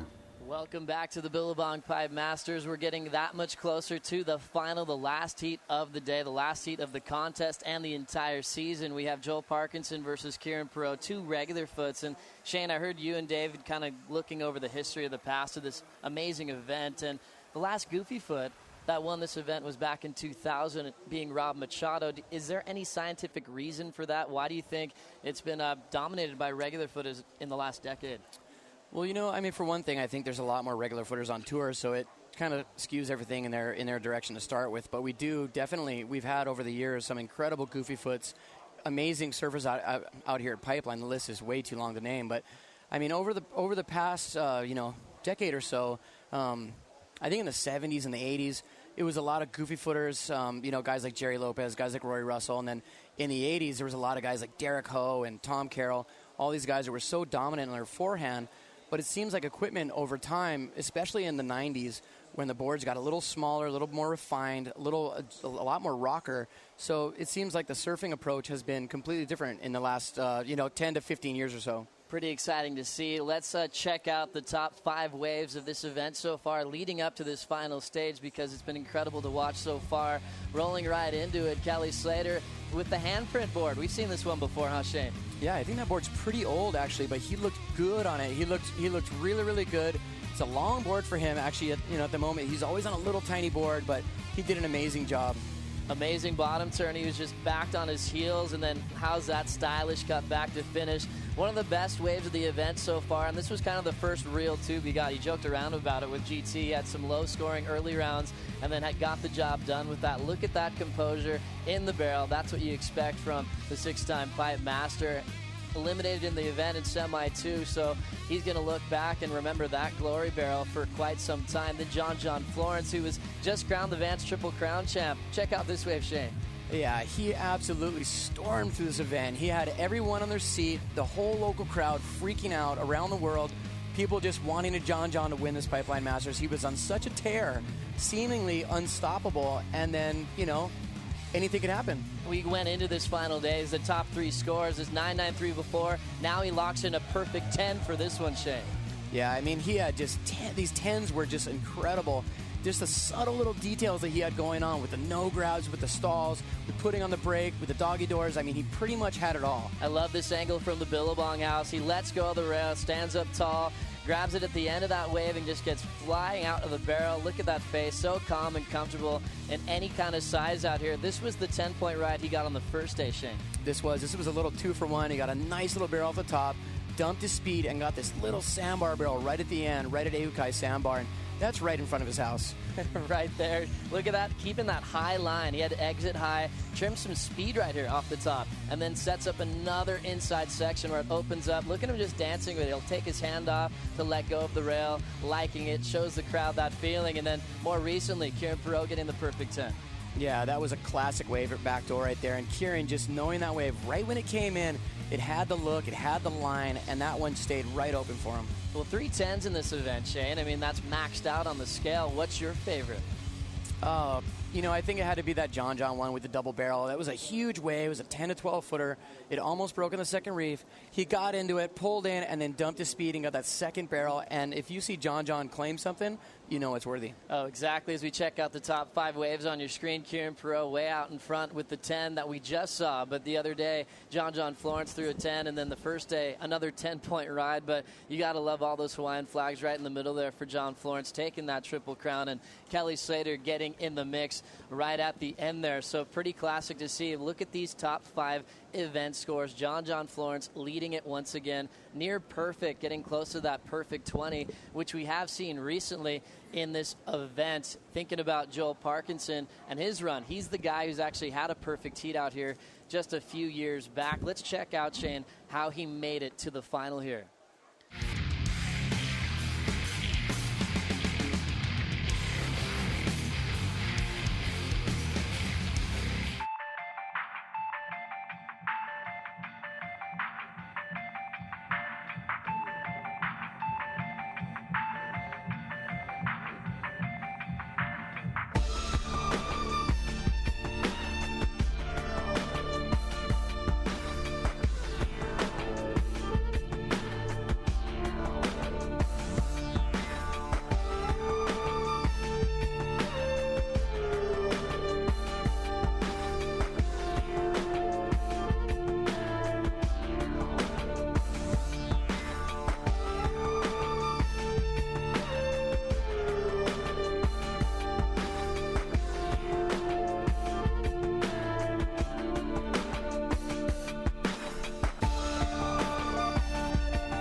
So Joel Parkinson doing an amazing job out here to make the final. He had some big heats along the way. Obviously, whenever you draw guys like Jamie O'Brien, you know you're going to have a huge task on your hand. You know, doing that first thing in the morning, leading up to that really exciting heat with Kelly Slater to earn that spot in the final. But let's focus on the man right next to him. Kieran Perot pulled off some heroics, including a perfect 10 along the way. Let's check out his road to the final.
So as you can tell, it's going to be a pretty amazing final to watch. Kieran Perreault and Joel Parkinson, two regular foot Australians, packing some pretty serious tubes out here at Pipeline throughout the last week or so, but mainly in the last 3 days when they've been competing. And obviously Kieran Perreault known for what he does best, just throwing him over the ledge, and Joel Parkinson, an overall competitive standout throughout his amazing career. It's going to be an exciting one to watch, but an exciting part of our event right now. We have Shane Doran right next to me, but John Florence. John, amazing performance throughout this Hawaiian leg, and congratulations on winning the Vans Triple Crown. Yeah, thanks. I'm so stoked. The wave's been fun throughout the whole 3 contests, and Holly was pretty small. Sunset was big, and then Pipe has just been all time.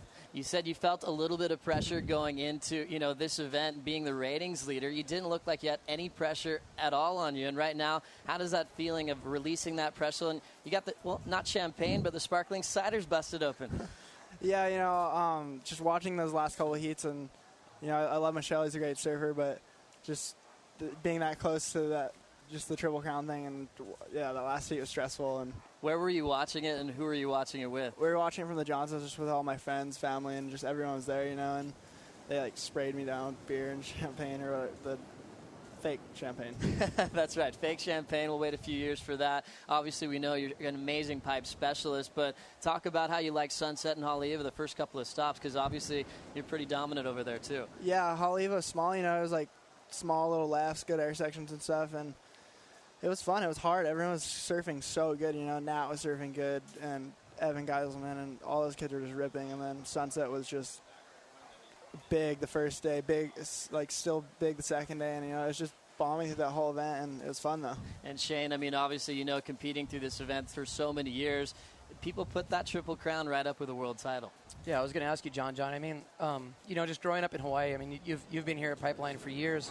We've all watched you surf. We've all seen you grow up, and especially this year during the Triple Crown, it's been such a mixed bag with the conditions at Haleiwa being on the small side. We saw you doing some crazy full rotation aerials in the wind there on those little lefts, and then Sunset, giving you guys some big wild and woolly surf, and then some epic classic conditions here at Pipeline. What does it take to win the whole Triple Crown and have your eyes on that big prize? Just really focus, and this year was pretty sick because you kind of had to surf everything, big barreling pipe, big Sunset where you're doing huge carves, and then small. And so it was a little bit of everything. So it's really kind of in between the 2 short days, in between each event, you had to adapt to it. But it's been fun. I couldn't have done it without Poncho. He's been helping me in every event, and then my mom's been there, and just all our friends and family. I couldn't have done it without them. You had a whole lot more than Poncho and your brothers and your mom and everybody behind you. Everybody in Hawaii was behind you on that one. Pretty exciting to see, John Florence. Thanks so much for coming up here. Big congratulations to you on that Triple Crown. Right now, we do have Bo down on the main stage downstairs. Bo, take it away.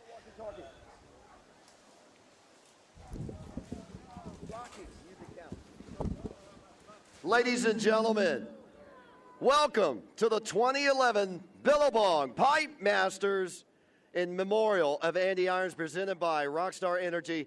You guys want to see your finalist?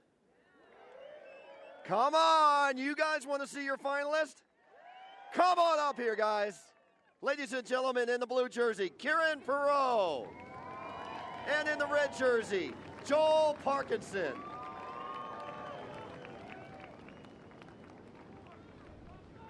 First up, let's meet the man in the red jersey. He is the 3-time reigning Vans Triple Crown champion from Coolangatta, Australia. Ladies and gentlemen, Mr. Joel Parkinson. Joel, I know you took a bit of a break, went to Kauai to recharge the batteries, didn't do the Triple Crown full time.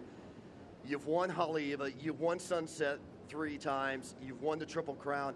Pipe is still yet a goal for you, and now you're back in the final for a 3rd time.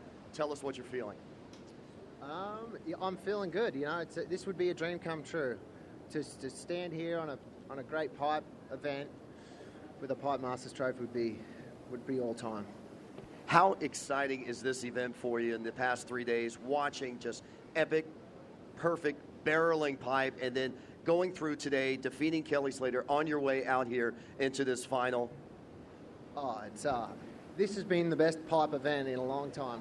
Probably even since I've been surfing it. So I'm just stoked to be a part of it. There's been some awesome heats to watch. The crowd on the beach would have been awesome to be here, and you got to see everything. So well done for all you guys that made the trip out here to watch. Well, good luck to you in the final. Thank you. Ladies and gentlemen, one more time for Mr. Joel Parkinson.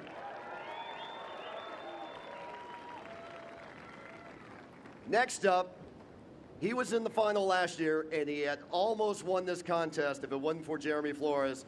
Let's hear it for Mr. Kieran Perot in the blue jersey. KP, you've been up here last year, an exciting final that you had with Jeremy Flores, and you were just moments away from winning this event. I know you're pumped up. Your goal, to requalify. You did that yesterday. The monkey's off the back. Now you're really focused here at winning this event, aren't you?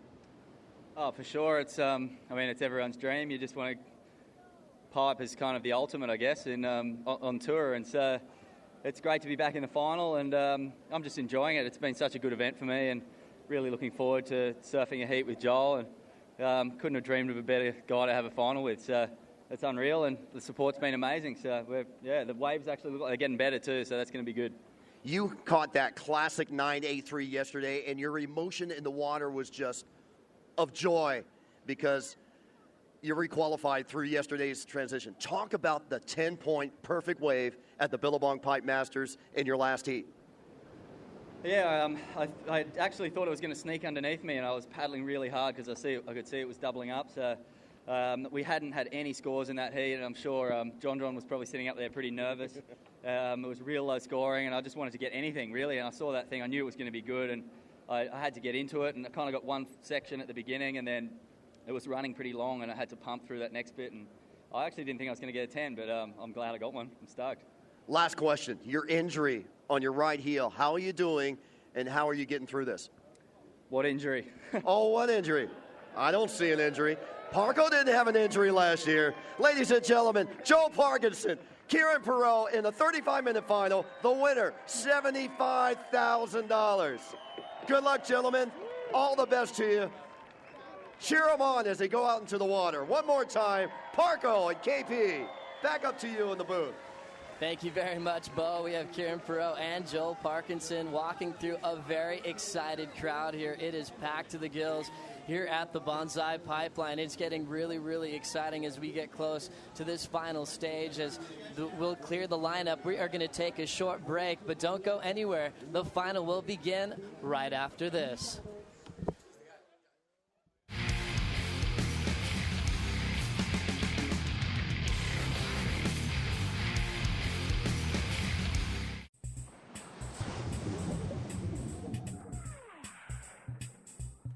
Hey guys, if you want to win one of these sweet little Motorola Zoom tablet thingies, go to VerizonInsider.com and click and win.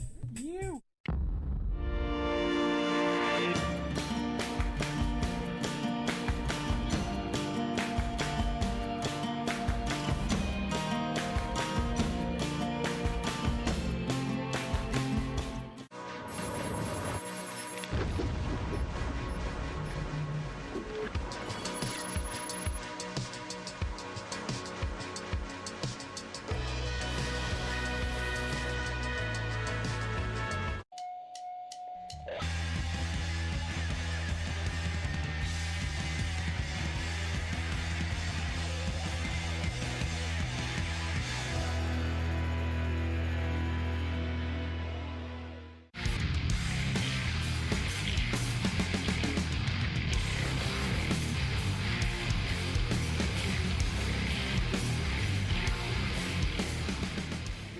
And welcome back to Pipeline. We are just moments away from the final with Kieran Perot and Joel Parkinson, just getting down to the water's edge, taking care of some media responsibilities. Joe Turpel with Shane Doran, and we had John Florence kind of stick around with us. Shane, we can't let him go yet, right? No, we can't let John go yet. I think we got a couple more questions for him. Oh, Aki at the moment is actually out in the water, Shane. Aki, how's it going out there? Aki, can you hear me? Yep. Okay. So Ock's going in and out at the moment. Ock, can you hear me? Yeah, I can barely hear you. You just have to speak up a little more. Is that all right? Okay, so what's it like out there, Ock? How'd you get that seat in the channel? I was so stoked, Joey. Sterling came up and said, do you want to go out there and do some water commentary? And we have tried this once before in Tahiti. Didn't work that well, but if you guys can hear me, I can hear you, and I definitely have got the best seat in the house now. You sure do, and I love your flippers there, just in case you do fall off of the back of the ski, Ock. Make sure you stay nice and careful out there. But what have you seen so far? What are the waves looking like? I've got my best friend, Joel Parkinson, about to surf the pipeline final against Kieran Perot from Byron Bay, and it's an all-Aussie affair. We've got another Aussie on the ski, and the boys are just about to paddle by me. I have got chicken skin. A big final about to get underway with two Australians out there. Obviously, Ock winning back in '85. Have you seen any bombs come through during this short break? Well, what do you think about the conditions out there? Well, you know, they look good. You know, I mean, the wind seems to... But they will be probably going right a lot. I'll be able to see them taking off. But if there is a left, and there has been through the day, I'll have a bird's eye view. You definitely will. Shane, you must be a little bit jealous of Aki right now in his position. Yeah, I would say he's the only guy besides us that has a little bit better view, but you know, I think we have a little bit better perspective looking at those rights. We'll be seeing these guys getting started in just a moment. Usually they put a little bit of extra time on the clock for this final, and we'll see how long they put because they kind of judge that on conditions. And, you know, there was a lot of talk going into this final day, Shane, of whether we would run, and it looks like it's turned out to be a great decision to go.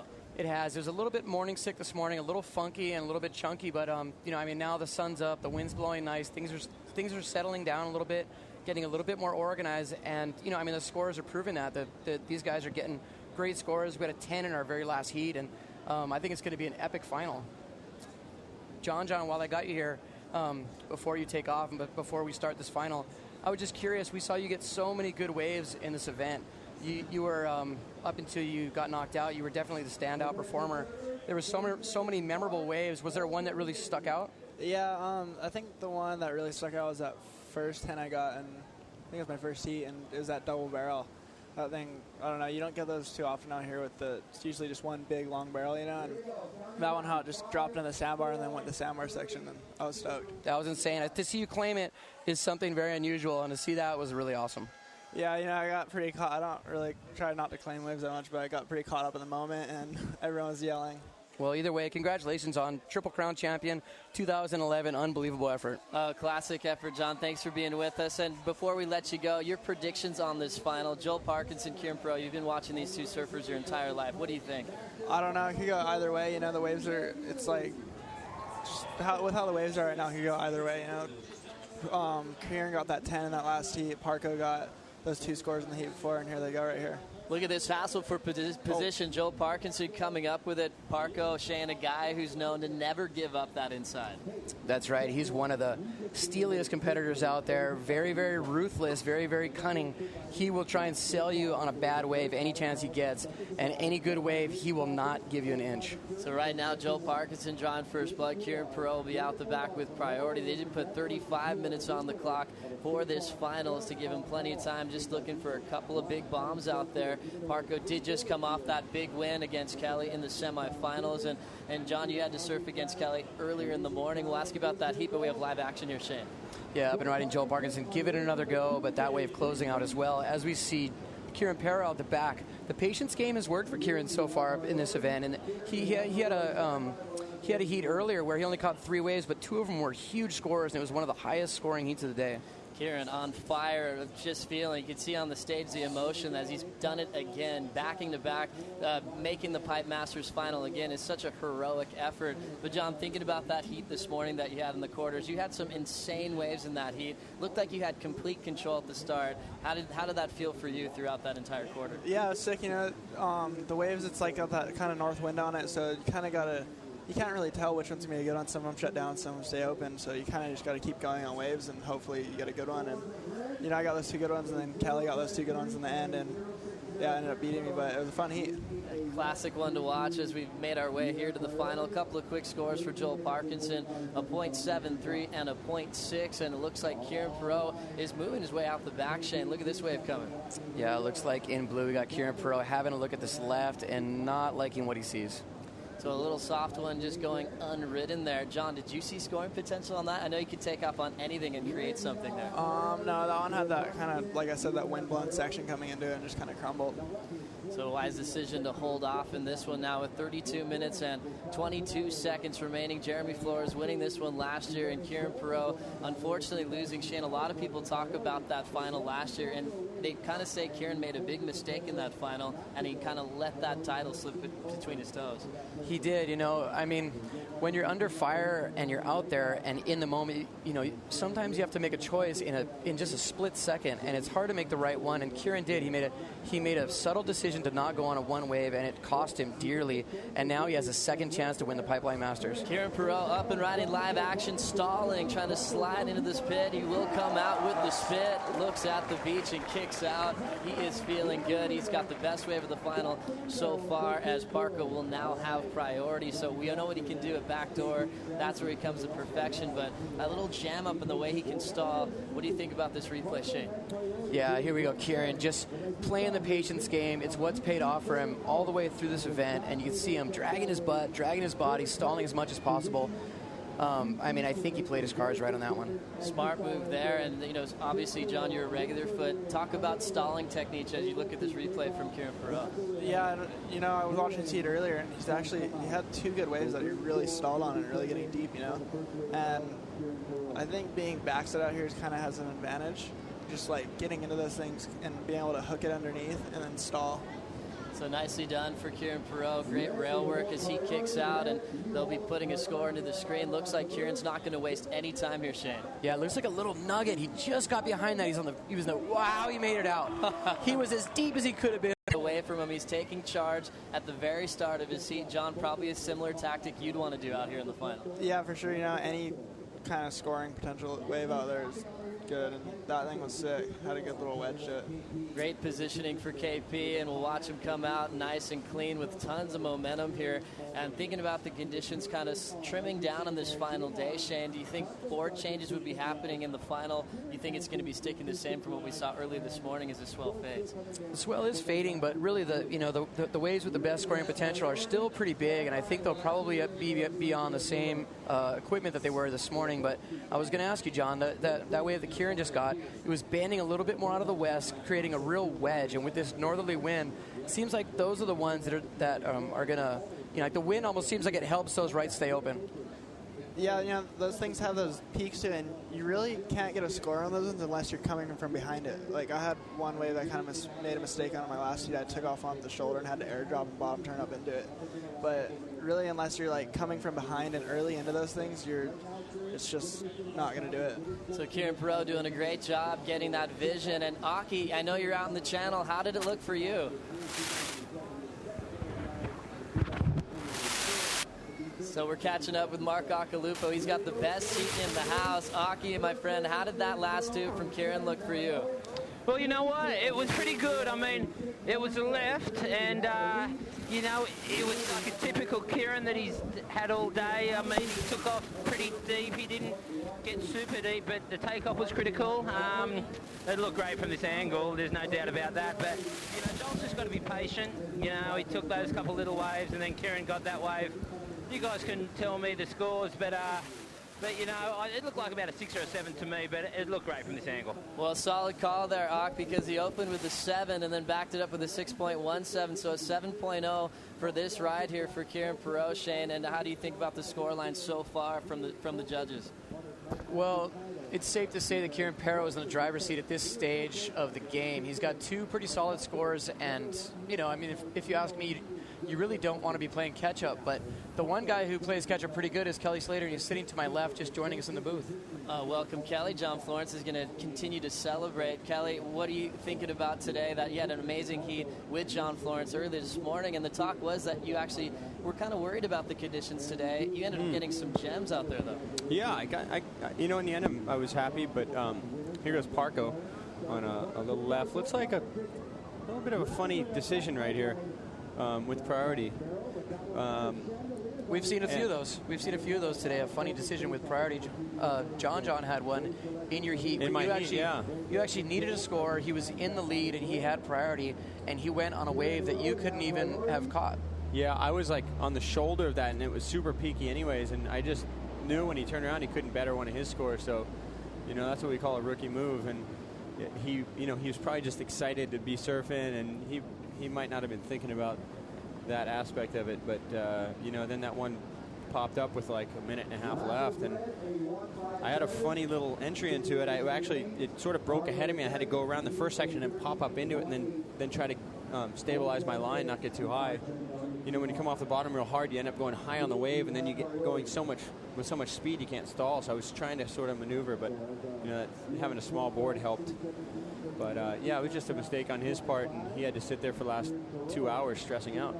And now thinking about Joel Parkinson obviously making the final. Talk about your heat with him. You guys had a couple paddle battles at the start. What was it like out there with Joel? Yeah, a couple little paddle things, but it was always going to be that way to start the heat. Me and Parko like to have a little battle with each other, and we're just trying to get positioned. If that first one if the good wave comes right in the beginning of the heat, you want to be the guy on it. And I did have in mind there were some good scores on the left. Kieran and those guys were getting some good lefts just before that, so I wasn't too worried about Parko being on the to my east on the right side of me, he had the position for backdoor, but I could have forced him against the left too if a good left came. And you guys have been matched up a lot in the past. I think you guys were basically dead even with your competitive history, going to different waves on the Gold Coast, at Trestles, and now meeting again here at Pipe. So Joel Parkinson making the finals. We bring up his bio, born April 10th, 1981, born in Queensland, Australia, 30 years of age, 6 feet, 185-pound natural footer. And this guy's obviously been training intensely over the past couple of years. I think, Shane, he's probably in the best shape of his life right now at 30. Those shots are really funny when we have to walk in and look at the camera. It actually looks like kind of like a video game because you just barely move. And then like you don't know what to do. They're filming you, like, okay, just stay good, and you're just sitting there going, I look silly right now. A pretty classic little bio there, as they have all the hard-working crew in the background. It's kind of like NFL what they do when they're standing there and you're trying not to move.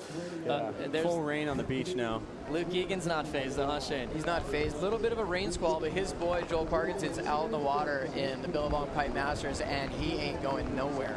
You should have heard the Billabong house just erupt when he made it over at you in that last heat, Kelly. Yeah, I heard it. Did you hear it? I mean, you should have heard it. You should have. Well, yeah. I was trying to plug my ears.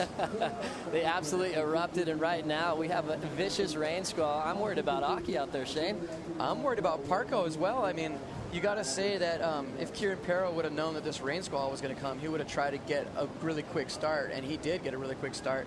And but you never know, Kelly. What are your thoughts on this rain squall? A lot of times here on the North Shore, when it rains, it actually gets a little bit glacier. Yeah, it could get a little bit glacier, and we'll see. I mean, these things pass pretty fast. Same thing like in Florida, we got sort of tropical weather too. It just passes by real quick, and then it's kind of nice and calm afterwards. And generally with squalls, any squalls, you get the wind and the rain, and then right after you get less wind and sunshine. So, I doubt this will last for the whole heat, but you can see the texture on the face out there makes it tough, especially when it's this hard and the wind, those little chops are coming from pretty far away. It's really hard for that first wave to get rid of all the chops, because there's just tons more filling back in with this strong wind. So, I mean, generally we're looking for that second wave that just A-frames, and the first one will have cleared out the chops, but I mean, this is a pretty strong wind right now. You can see people are holding on to their kids. All the umbrellas are just about to fly off the beach here at Pipeline. It is picking up out there, and I'm sure Parko and Kieran probably can't even hear the announcers on the beach as they bear down during this vicious rain squall. We'd have sunny days through the first 3 days, and now in the final, maybe we could treat this as a little bit of a blessing, Shane. Yeah, we've had beautiful weather all throughout this event. Just sunny skies, beautiful Hawaiian days, and here we have a crazy rain squall, the wind picking up as well. Stuff flying all over the beach, and these guys, I'm sure they can't hear the position of what's happening out in the water, but these guys are back at it, and there's no doubt about it. The final, the show must go on, right? Exactly, and I think, getting to this final stage, these are obviously two of the most informed surfers of the event. But for you, Shane, you've been so excited each and every day up here. For you, what tells the whole story? Who's some of your favorite surfers throughout the 2011 Pipe Masters? Oh, it's been fantastic. It's hard to narrow it down to a few names. Obviously, Kelly had some incredible moments. What my favorite moment for Kelly yesterday was that incredible no grab backside takeoff it looked like he lost it. He looked like he lost it and then got it insane when there we have Aki on your screen in the storm. But, I mean, for my personal favorite moments was probably John.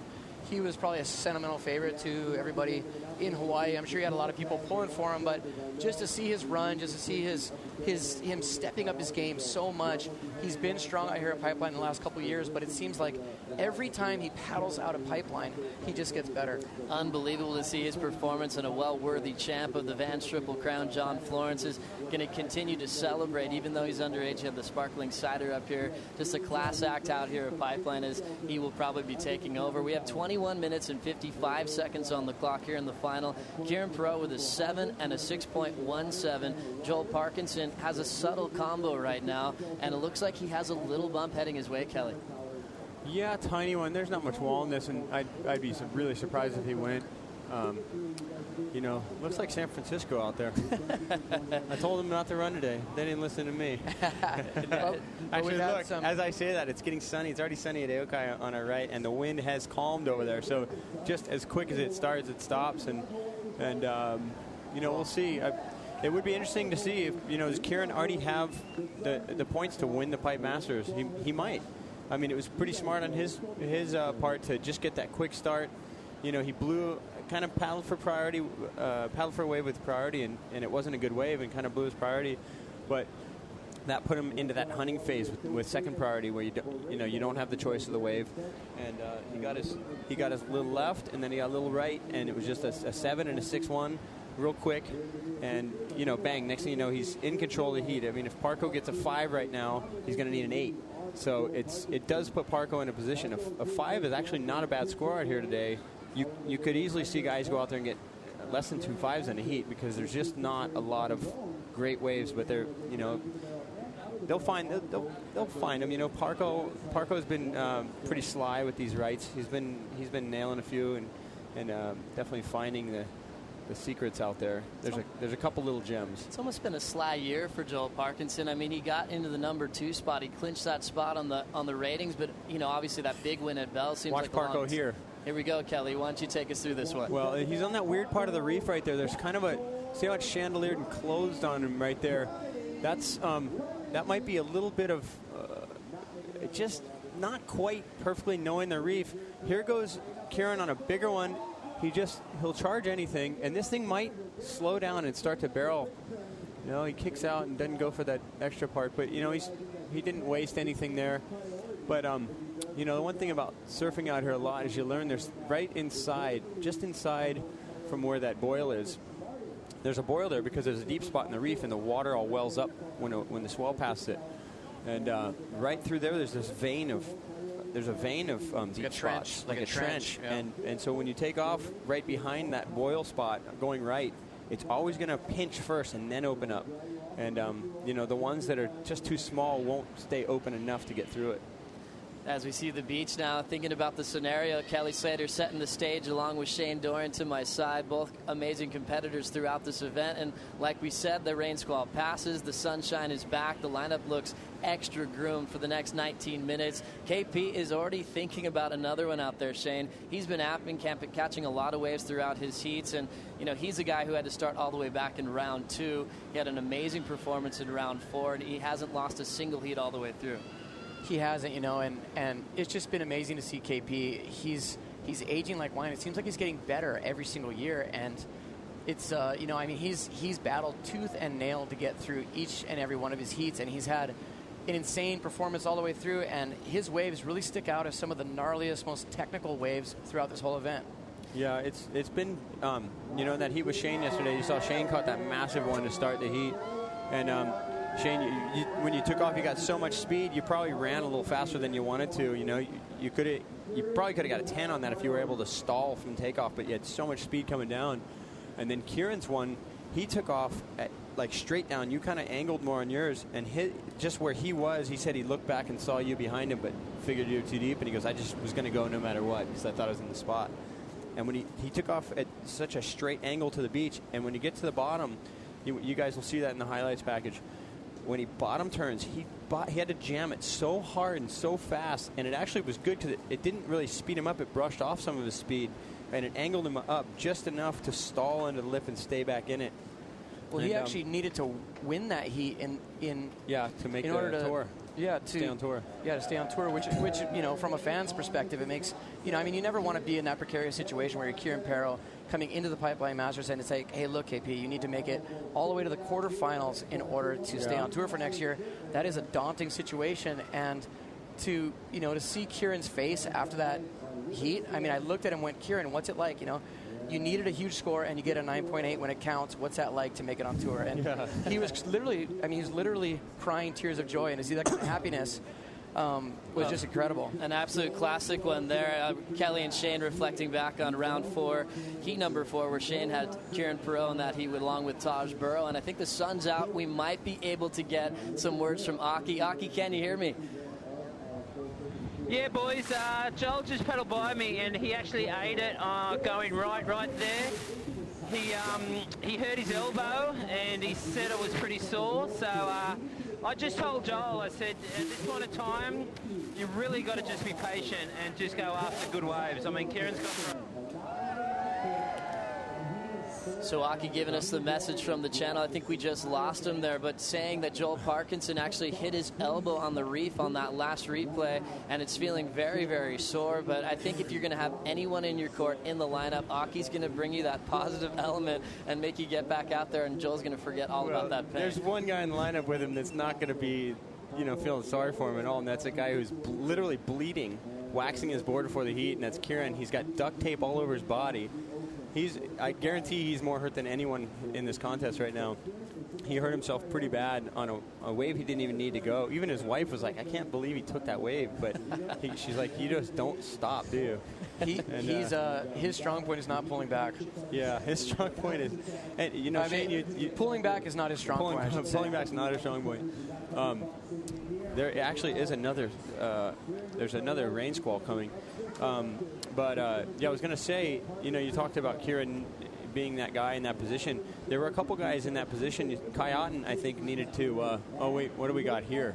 Oh, man. A split peak situation. The right looks nuts. Joel's got a short left, and this right might open. See what Kieran can do. Neither of them really getting a... I'm going to say Joel's not going to really even match Kieran's 6 on that. He didn't get very deep, did he? No, not too deep on that last exchange now with 15 minutes to go and only real one opportunity there. What's happening with the swell now? It seems like, the last couple of days we saw stacks to the horizon. This was their only chance. Nice takeoff. Good line. Just the wave was too short and it was nice and hollow, but there wasn't a whole lot he could do there to get a good score. This is what happened on the right here, Shane. Yeah, this wave is a little bit weird. It looked like it was going to be a really good wave. I think right there he thought it was going to open up really quickly, and it just really never did its thing.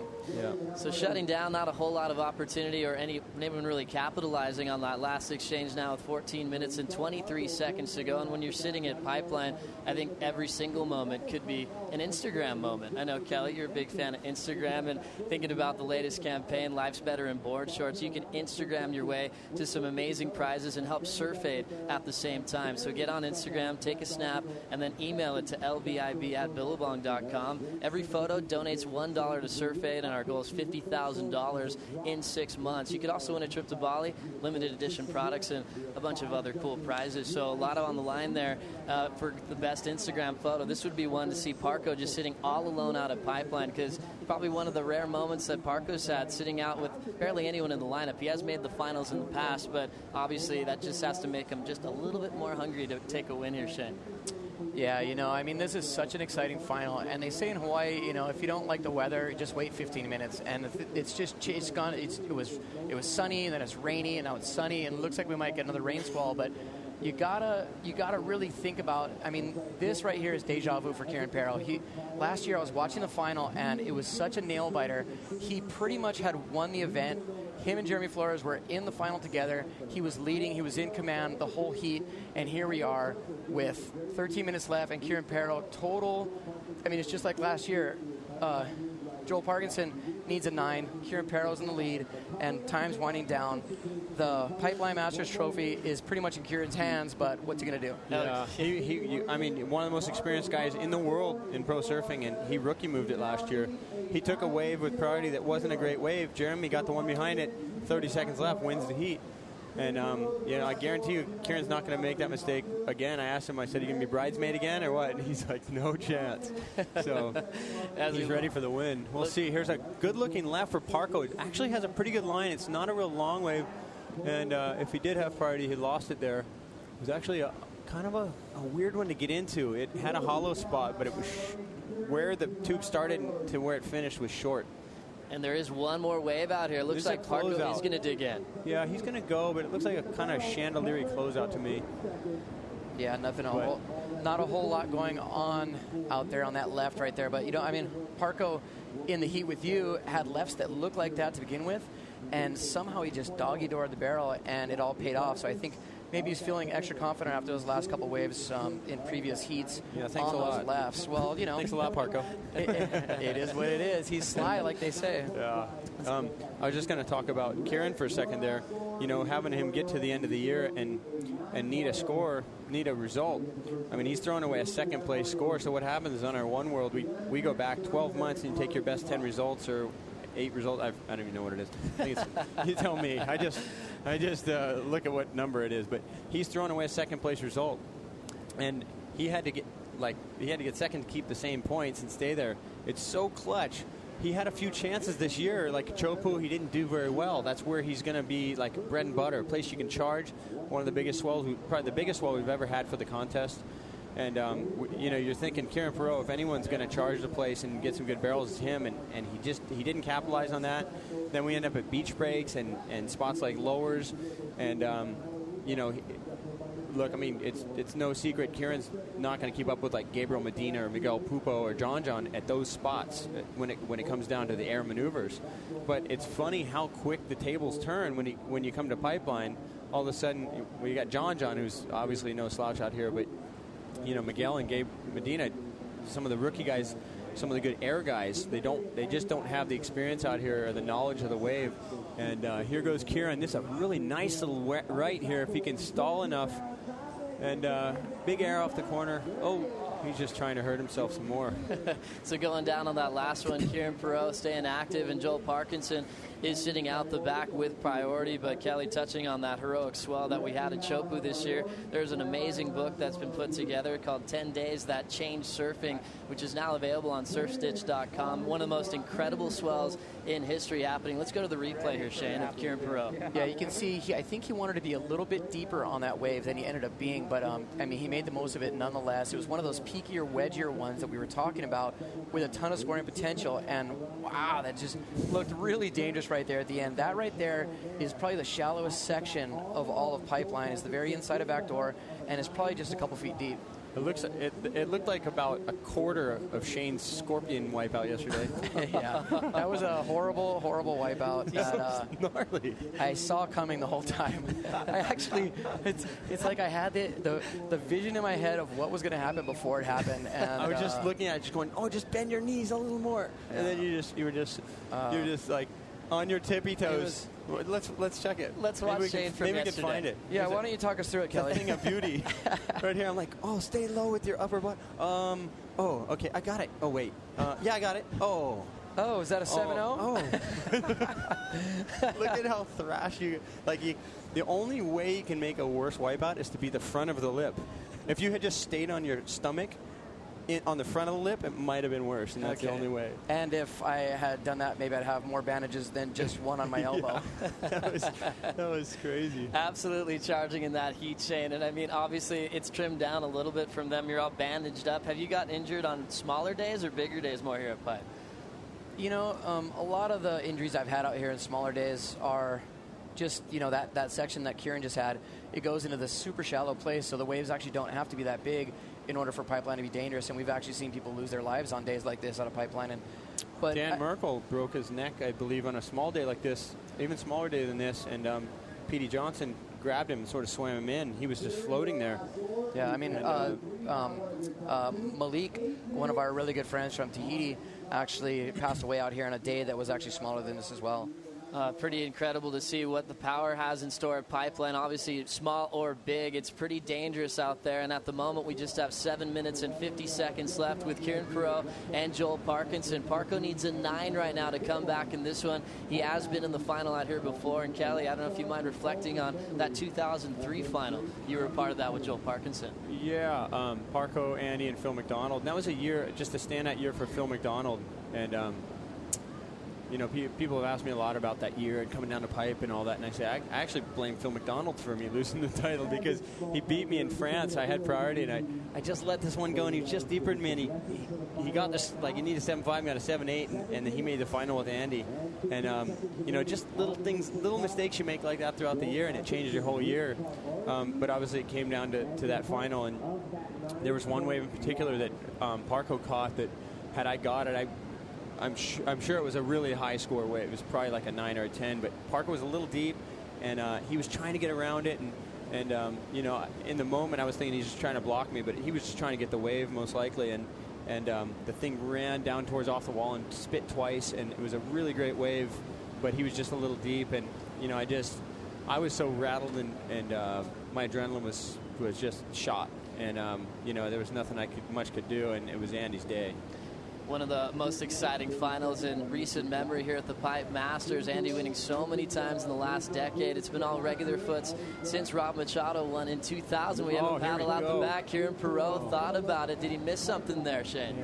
Yeah, that was a possible really good score, and Kieran not having priority actually moved on the inside right there, and Joel was a little bit too far out to get it, but unfortunately for Kieran, that wave not materializing, not really standing up where he was, but it definitely would have been a pretty good score there had he got it. That was Joel had priority right there? Joel had priority, and so now Joel's still out the back, and a solid one right here, Kelly.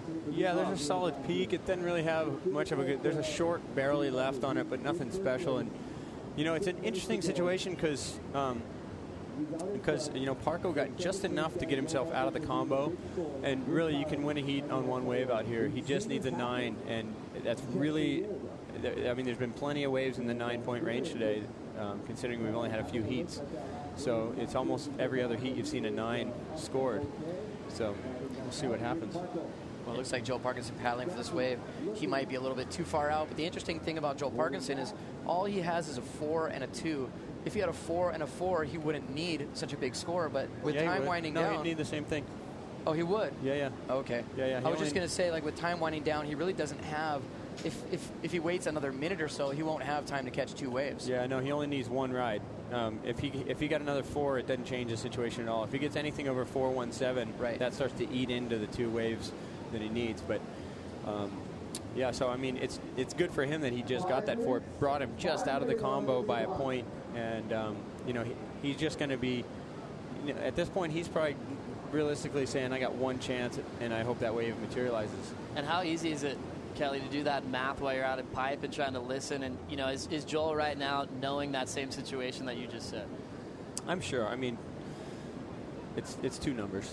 It's not that hard. Well, it's crunch time with you know, with time winding down. Joel Parkinson needing a 9, and I mean, I'm just, you know, I'd like to be in Kieran Perot's position.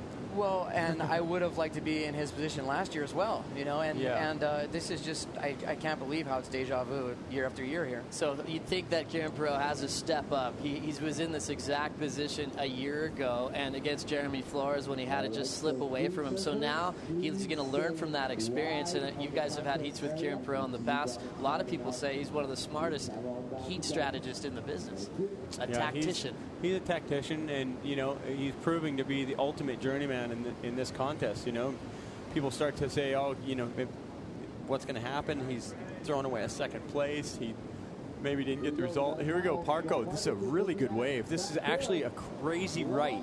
And if he makes this, I don't think he's going to come out, but if he did, it'd be a 10. I was going to say, I thought he had the line to make that thing, and if he made that, he would have gone in the lead. There's no doubt about that. Yeah, no doubt. I mean, he could flip the situation to where if he were to get a 10, all of a sudden Kieran's going to need a 7.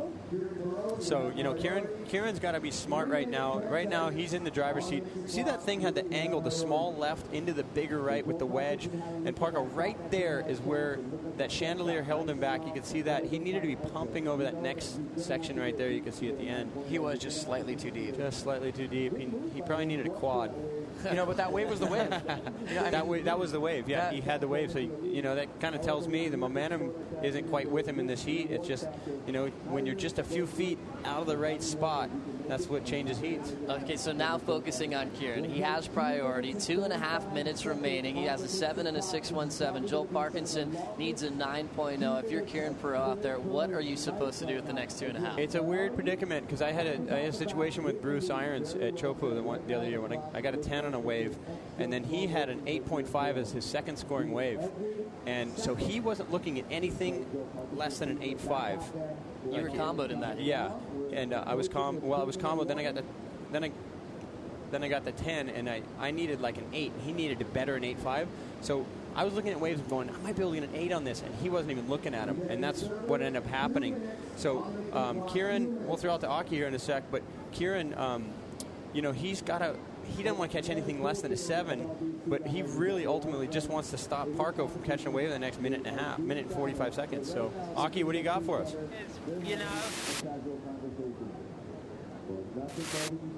So Aki going a little bit in and out. Aki, if you could start again for us. What's happening?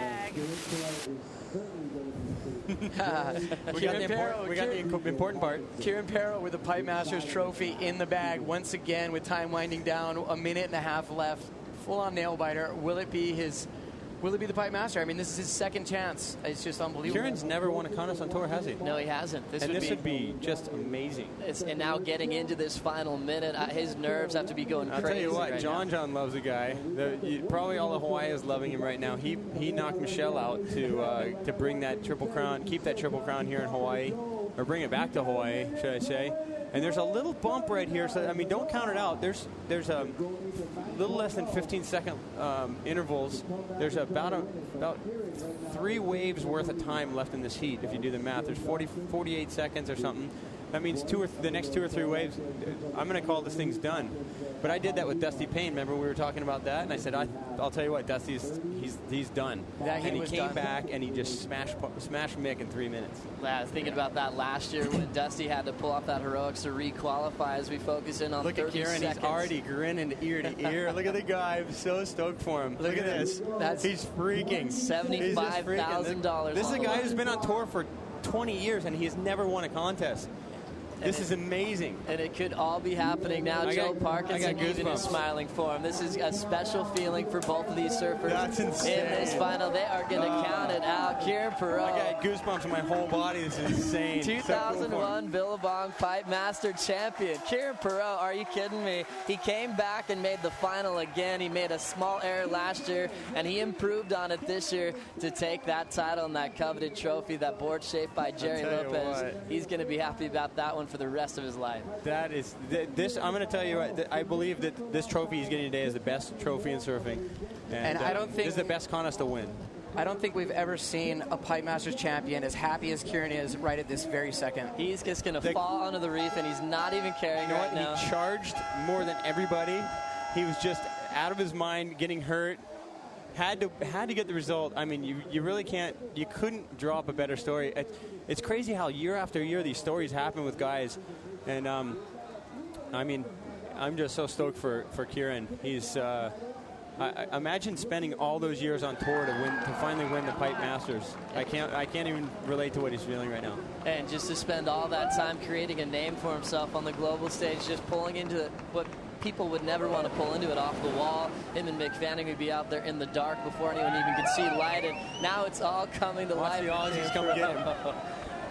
He's got such a long history in Hawaii here, just over the years, charging, being one of the the best surfers out here on a day-to-day basis, and to see him win the Pipe Masters is such a treat. I mean, there's going to be a fight to see who's going to carry him up the beach. Dan Ross is right there. Don't worry, Dan Ross is going to pick him up by himself right now. Yeah, I know. Even with back pain, Dan's going to lift him up with There's one his brother hand. too in the white shirt. His brother here, so kind of his sick. coach, helping him out. He's got his kids here too. I think his board. Johnny Gann, he can't even get in there. On top of the world. This is great. The people's champ. The people's champ is right. I mean, he worked for that.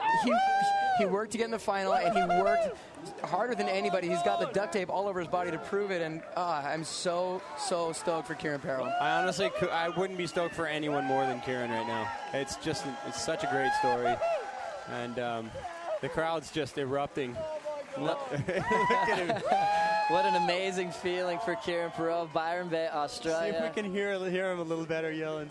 Just to, it's so special just to see someone like that at the very, very pinnacle of his career after that many years of traveling full time to win his maiden event and to do it here at the Pipe Masters has got to be just over the moon for him. I actually said, my girlfriend asked me the other day about, who was right there, like some of our friends not making it or whatever. I said, I actually don't think Kieran is going to make it back on tour. He needs a 5th place. And, he can, but it's a tough call, It's a tall order coming into pipe. Tall order coming into pipe with great waves and all the wild card guys. And there's his wife. This is great. His kids are on the beach. And the guy wins the contest, man. I'm seriously almost tearing up for him. It's awesome. An incredible sight to watch, and you even see the look on the guy's face. Taj Burrow down there, Dan Ross. It feels like they've won something. I think we're all winning right now with Kieran Perot just getting up to the scaffolding, trying to hold his emotions together right now. There's Woody, the security guard, that's going to pave the way for him, and he's going to deal with a lot of media up here. We'll be catching up with Kieran shortly, but an impressive performance, and you got to love it when a guy like him takes the win. He had some of the biggest numbers of this event. He threw down perfect 10s. He wasn't trying to save anything to the end, and now Pipeline's completely uncrowded, Kelly. There's no one out there. What happened? Usually there's 60 guys immediately, but there's a lucky 2 or 3 guys out, 4 guys piling out. But gosh, what an experience for Kieran. Oh my God. You can hear him there, just trying to let go a little bit. Gosh, he's on top of the world. He's going to have his name. I can't believe it. With all those amazing guys up there, guys like Kelly. You think about Andy Irons in the last decade, Rob Machado, and even the old school guys. I think, Shane, what we do throughout this event is always talk about the history of this wave and the guys that have conquered it to surf it well, because it is the hardest wave to conquer. And even the guys that say they're a pipe master, they say, I'm still learning things about the wave. Well, everybody has always talked about Kieran as being one of the very best guys in big, gnarly surf, and he proved to the world this week that he is. I mean, he's one of the world's best, and just to see him go out there and put it all together in competition and work his way to the final and beat the sly and bad dude that Joel Parkinson is, and, especially after last year's final being such a heartbreaker for Kieran, and coming through and winning this event is just massive, and he can add his name to the prestigious list of Pipe Masters champion. I'll tell you, when we were in France just a couple months ago, his son said, he said, if I want to keep traveling on tour, my dad's got to win some heats. Exactly. As we take a look at what the year we've had so far, Kelly, you winning on the Gold Coast seems like a long time ago now. Joel Parkinson taking that second event. We're starting to guess what the world title race could be like. Adriano taking that world number 1, and he was on top of the world, had a little injury there. Then Jordy Smith winning on his home turf. Kelly coming to Chopu and taking that win over Owen Wright. Started the Owen Wright-Kelly rivalry there, going back and forth, and then taking that one again in Trestles. And Gabriel Medina, all of a sudden, mid-season rotation, kind of, a good effort for that kind of, for a call for making that rotation work. Medina coming in, winning France, winning San Francisco, and obviously Adriano beating you in Portugal. And then, coming down to this event, Kieran Perot taking that last event of the season. Right now, we want to get a little bit more what the vibe's like down on the beach. GT, take it away. All right, hey everybody, I'm down here. It's a little bit busy down here right now as I'm standing here with the winner of the Pipeline Masters, Kieran Peril. First of all, let's hear it for your 2011 Pipeline Masters champion. Oh, it's just beyond. It's amazing. Thanks, everyone, and I just can't believe I made the final and didn't get second. Well, KP, not only was this a huge feat, last year you finaled here, and, some are saying that you kind of let Jeremy get it out from under you, but to repeat and win it, tell us how you're feeling right now. Yeah, I mean, it took me probably up until now to get over that, so I made a mistake and gave Jeremy the final, really, and I kicked myself pretty much all year, so I just can't even, it's just beyond how I'm in this place again, and it just felt real. I don't know, it just felt so good to get back here, and I don't know, I just felt really comfortable. I didn't feel nervous the whole time, and so it's just yeah, I've got all my family here, and my brother's come over, and it's just amazing. Well, this is also your first win on tour, and you've been on tour for a minute. You're the Surfers rep. Now, going up against one of your mates, I mean, you and Joel hang out quite a bit. Were you guys talking in the water? Were you staying on your own game? No, we were chatting. Joel and I are really good friends, and it just was one of those finals where it was going to be whoever caught the waves. I mean, that's most heats, but it was a good matchup, I thought, and Joel's been surfing amazingly well, and I was stoked to have him out in the lineup when the hooter went at the end. Well, congratulations to you, KP. If there was an AI Memorial Award at this event for the most inspirational surfer, it'd go to this man right here. Let's hear it one more time for your Pipe Master champion, Kieran Pirro. Back to you guys. Thank you so much, GT, and it's so great to hear from Kieran Pirro down on the beach. The first thing he said was like, well, I can't believe I didn't get second. I know, right? It's such an emotional win for Kieran. I mean, you saw tears of joy in his eyes, and I mean, what an overwhelming feeling. Insane. I actually almost started crying. It's so stoked for him, man. I mean, to have your kids down here, and he travels around on tour with his kids and keeping the family together, and that alone will take a lot of your mind off of being selfish. I mean, Shane and I have talked about this with Shane having kids recently. That there's a certain selfishness that comes with our lifestyle and just going surfing, and especially being on the world tour and trying to do what you do. And Kieran's a really giving guy. Like they said, he's a Surfers rep. He's always constantly going to meetings for all of us, sending out emails to all of us, keeping us updated, asking our opinions on things, really looking out for the whole crew. And it's so fitting for him to win today. It's seriously like a storybook ending, and it's awesome to be here and see it. He's been such a battler over the years too. He fell off tour, got back on, and he's just worked so hard over the years, and just to see him win here at Pipeline at such an important venue and such a prestigious trophy. I mean, he's going to have that Jerry Lopez board on his mantelpiece or on his ceiling, on his wherever it is, on his front door for the rest of his life. Jerry Lopez is going to hand that thing to him in just a minute. Pretty incredible. And you're calling the best trophy in surfing. The best trophy in surfing. Shaped by Jerry. There's just a lot of history to it. Shaped by Jerry, painted by Phil Roberts. The photo was by Brian Bielman, this particular one. And they all are meeting up to create the board. So there's and Phil talked about the number of hours. He probably puts 50 hours into making this board, and altogether there's probably 60 or 70 hours of man hours into making the board. So let's go have a look at it. Yeah, let's check this thing out. We're going to toss it down to the stage with Bo. Take it away, Bo. Thanks a lot. Ladies and gentlemen, are you ready to meet your 2011 Billabong Pipe Masters champion for this year, huh? Oh, okay. Are we on yet? Now we are. Are you guys ready to meet the Billabong Pipe Masters champion? Yeah. Welcome to Aukai Beach Park. We've had a fabulous 3 days of the holding period in 10 to 12, 15-foot surf on the first 2 days of the competition. Then we ran into some beautiful 6 to 8-foot surf down here and into our final.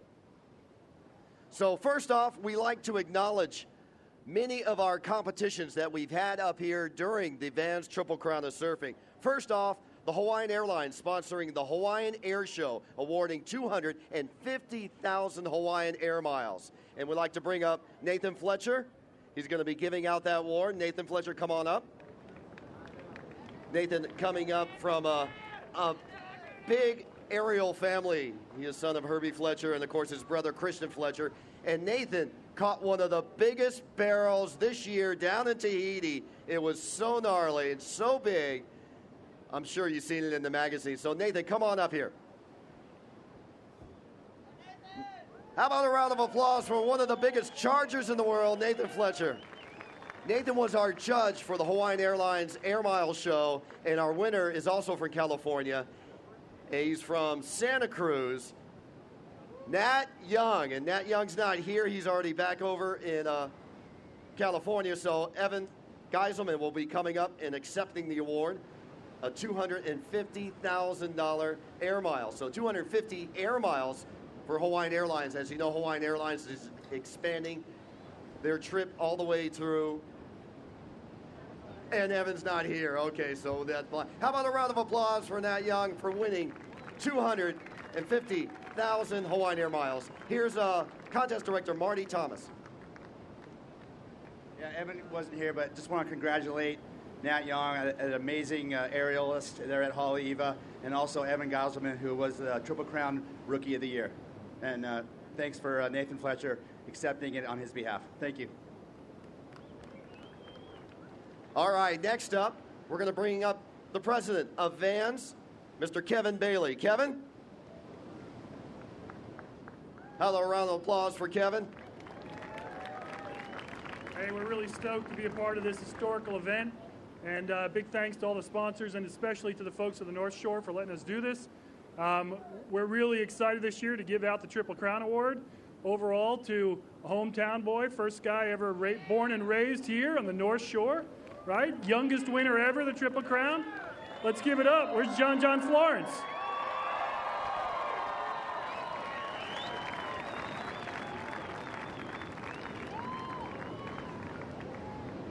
John. There he is. Give it up.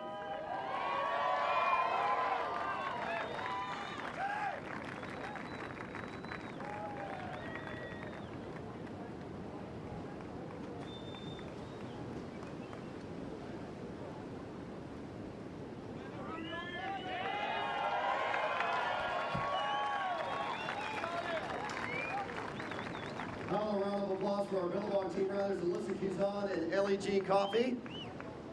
And let's get a word with our Vans Triple Crown winner, John Florence. How does that sound?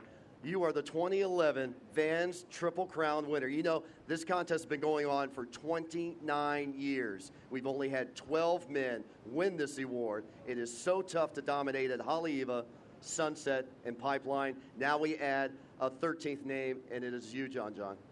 I'm so stoked, you know, like surfing Haleiwas. I've just lived here and surfing all these waves for my whole life, and watching everyone win these events and win Triple Crowns, you know, I'm so glad to be on that list, and I couldn't have done it without my mom, you know. Big thanks to her, and then I couldn't have done it without Poncho Sullivan, you know, P.D. Johnson, or John Pizell, and all my sponsors, and yeah, I just want to say thanks to everyone, and yeah. John Florence had a 5th place at Haleiwa, a 1st place at Sunset Beach, and a 5th place here at the Billabong Pipe Masters. And now, that's not the only prize you won. You won $10,000 courtesy of Vans for winning the Triple Crown and this beautiful trophy carved for the 21st time by John Napolt. But you also win a $10,000 WTA Nixon watch given to you by Mike Marcioni. Diamond crusted $10,000 WTA Nixon watch. John, stand out. Let's get some photo ops here. So a $10,000 check, a $10,000 watch. A round of applause for 19-year-old John Florence.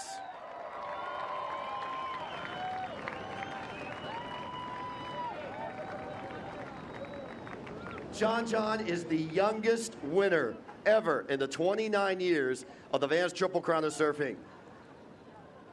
That record was once held by Derek Ho back in 1984. He was 20 years of age, and now John at the age of 19 wins his first Triple Crown. Do you think he's going to win more than one?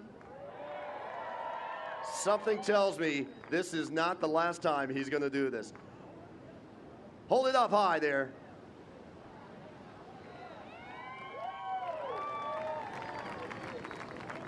All right, John, we're gonna transition from you to the Pipe Masters Award ceremony. So we're gonna be bringing up Graham Stapleberg, president of Billabong, to say a few words courtesy of Billabong at this great 41st annual Billabong Pipe Masters in memory of Andy Irons, presented by Rockstar Energy. Ladies and gentlemen, how about a round of applause for Graham Stapleberg? G. Thanks, Bo. On behalf of the Billabong family, we just want to say a big thank you to all the people that came out over the last 3 days. It was unbelievable spectacle. It's been a long time coming, and the patience paid off. I'd also like to thank Randy and the rest of the Vans Triple Crown crew. They've done a fantastic job, not only through this event, but the other 2 events as well. Thank you, Doug at Vans. And I'd also like to extend a special greeting and thank you to Jerry Lopez, our ambassador for this event, who comes over every year. He's always here. He's been a great supporter and an icon of our sport. The other thing I'd also like to say... The other thing as well, this event is in memory of Andy Irons. He's had so much impact, not only on surfing, but in particular this event out here. He's truly an icon. He's someone that will stay in our memory for many, many years, forever that is. And I'm sure he is looking down at us right now smiling. So on behalf of Billabong, I truly want to say thank you for all coming out. It's been a major, successful event. Thanks so much.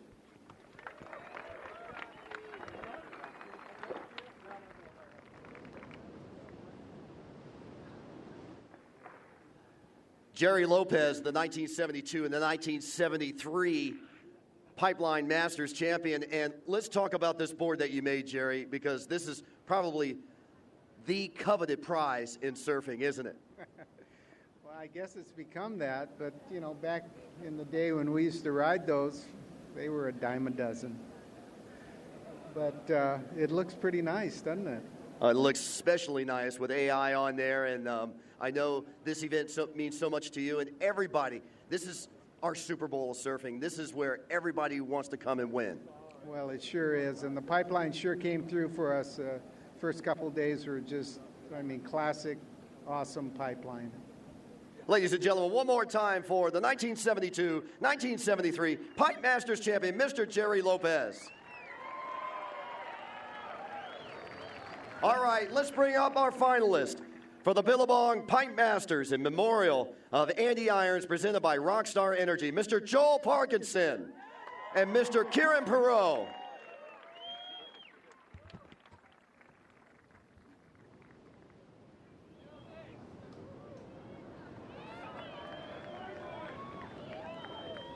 In second place in this year's Billabong Pipe Masters, in memorial of Andy Irons, receiving a check for $30,000 from Coolangatta. Put your hands together for Mr. Joel Parkinson.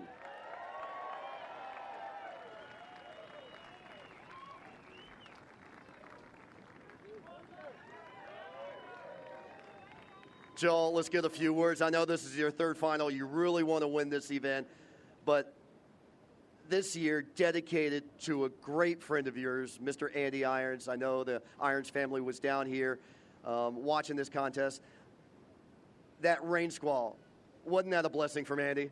That was, but it was, I think he blessed Kieran because of, I think, he's probably one of my good friends. He probably would have hated me to win it, you know, so he'll let me get second, but he won't let me get the trophy, so. But Kieran deserved it. Kieran's been probably the best surfer all event. He got so close last year, and, you know, he deserves it more than anyone. So a big congratulations to Kieran. Well, congratulations to you, a three-time Triple Crown winner, and we're going to see you back next year, right? Yeah, for sure, definitely. Ladies and gentlemen, one more time for Mr. Joel Parkinson.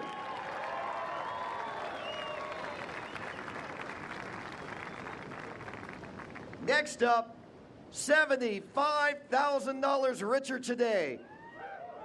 He joins a list of fellow Australians who have won the Pipe Masters, including Larry Blair in 78 and 79, Mark Richards in 1980, Simon Anderson in 81, Mark Occhilupo in 1985, Tommy Carroll in 87, 90, and 91, Robbie Page in 1988, Gary Elkington in 1989, Jake Patterson in 1998, and Bede Durbridge in 2007, and Taj Burrow in 2009. Now, in 2011, the Billabong Pipe Masters champion in memorial of Andy Irons, Mr. Kieran Perot.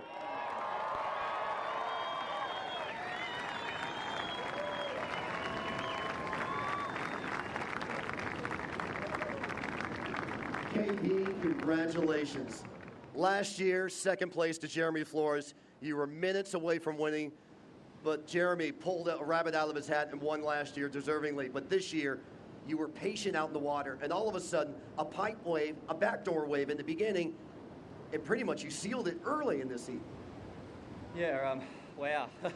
Last year was definitely pretty heartbreaking, and though I made a pretty big mistake, I think Jeremy was surfing amazing all event, and it just comes down to that at the end of the day, you know, whoever's the best at the end of the final. And this year to come back and I've had such a great event anyway, and coming into today, it was just amazing to be still surfing, and the waves have been phenomenal. I haven't surfed pipe with waves like that ever in my entire career, so this is pretty much the pinnacle for me. And I was watching the webcast this morning, and I heard a quote from Jerry actually saying that you used to, back in the day, you couldn't even go right; it didn't count. So I'm sorry, Jerry. I wanted to get 2 lefts for you, but I had to stick with 1. And it's tough. It's been an amazing event, and not many rights have been ridden. So that's really cool to see. Actually, it's been a long time coming, and the support's been phenomenal. And I've got to thank all my family, all my family back at home who are just screaming at the moment apparently. And my brother came over, and it's just my wife and son and daughter and the sponsors of the event, Billabong Vans. They always put on an amazing event, and it's great to see again. And my sponsors, Rhythm, DHD and Seaskins, have been really supportive, and I just couldn't have asked for anything more, really. Hawaii's just the place to be when it comes to professional surfing, and I'm so stoked to be standing here in first, not in second. Well, were you driven last year with your second-place performance to come back to win this year? Oh, for sure. I mean, you always hold out hope that it's going to happen, but sometimes it just doesn't feel like it's possible after making a final and then getting so close. It feels like a long way away. So to get here and to have a final, it wasn't amazing. That was a little disappointing, but at the end of the day, it's a win, and it's a win. It's a winning the contest. So it's just bizarre. Really, it feels strange. Well, now on, for the rest of your life, you'll be known as a Pipe Master champion. Congratulations. Oh, that's amazing. Thank you. Let's get Jerry's board over here. The presentation, we need you guys to move down. Move down, KP. Okay. I wanted to just say hi to the Irons family too, because I was thinking about Andy out in the water, and I know Joel was a really special friend of his, and so that would have been nice to see Joel win, but sorry, mate, you can go for it next year. Ladies and gentlemen, one more time for Mr. Kieran Perot, your 2011 Billabong Pipe Master Champion, presented by Rockstar Energy and Memorial of Andy Irons. All right, we're going to have these guys move forward for some photo ops, and we'll send it back up to the guys upstairs. Thank you very much. Thank you so much, Bo. And Kieran Perot standing tall with the most amazing trophy in surfing. He is finally a Pipe Master, and a well-deserving one. We all have goosebumps here in the booth. Shane, Kelly, I mean, your final thoughts about Kieran and what's happening out there right now? It's just been a treat to watch this whole event. We've had just incredible waves. It's been a banner year for the Billabong Pipe Masters, and I mean, just to see Kieran standing tall at the end, to add his name to the list of Pipe Masters has got to be so special, and he's going back home for the holidays, back to Australia with that trophy that Kelly wanted so bad. Yeah. He already got his Christmas present. I mean, he's probably thinking now is, which wall is this thing going on? I got to put some better locks on my house. That's right. He sure needs to. That thing is pretty darn valuable. Yeah, it's such a nice looking board, and he's in blue, and it matches the board and the whole deal. And he charged the whole event, and he's always been that guy we talk about.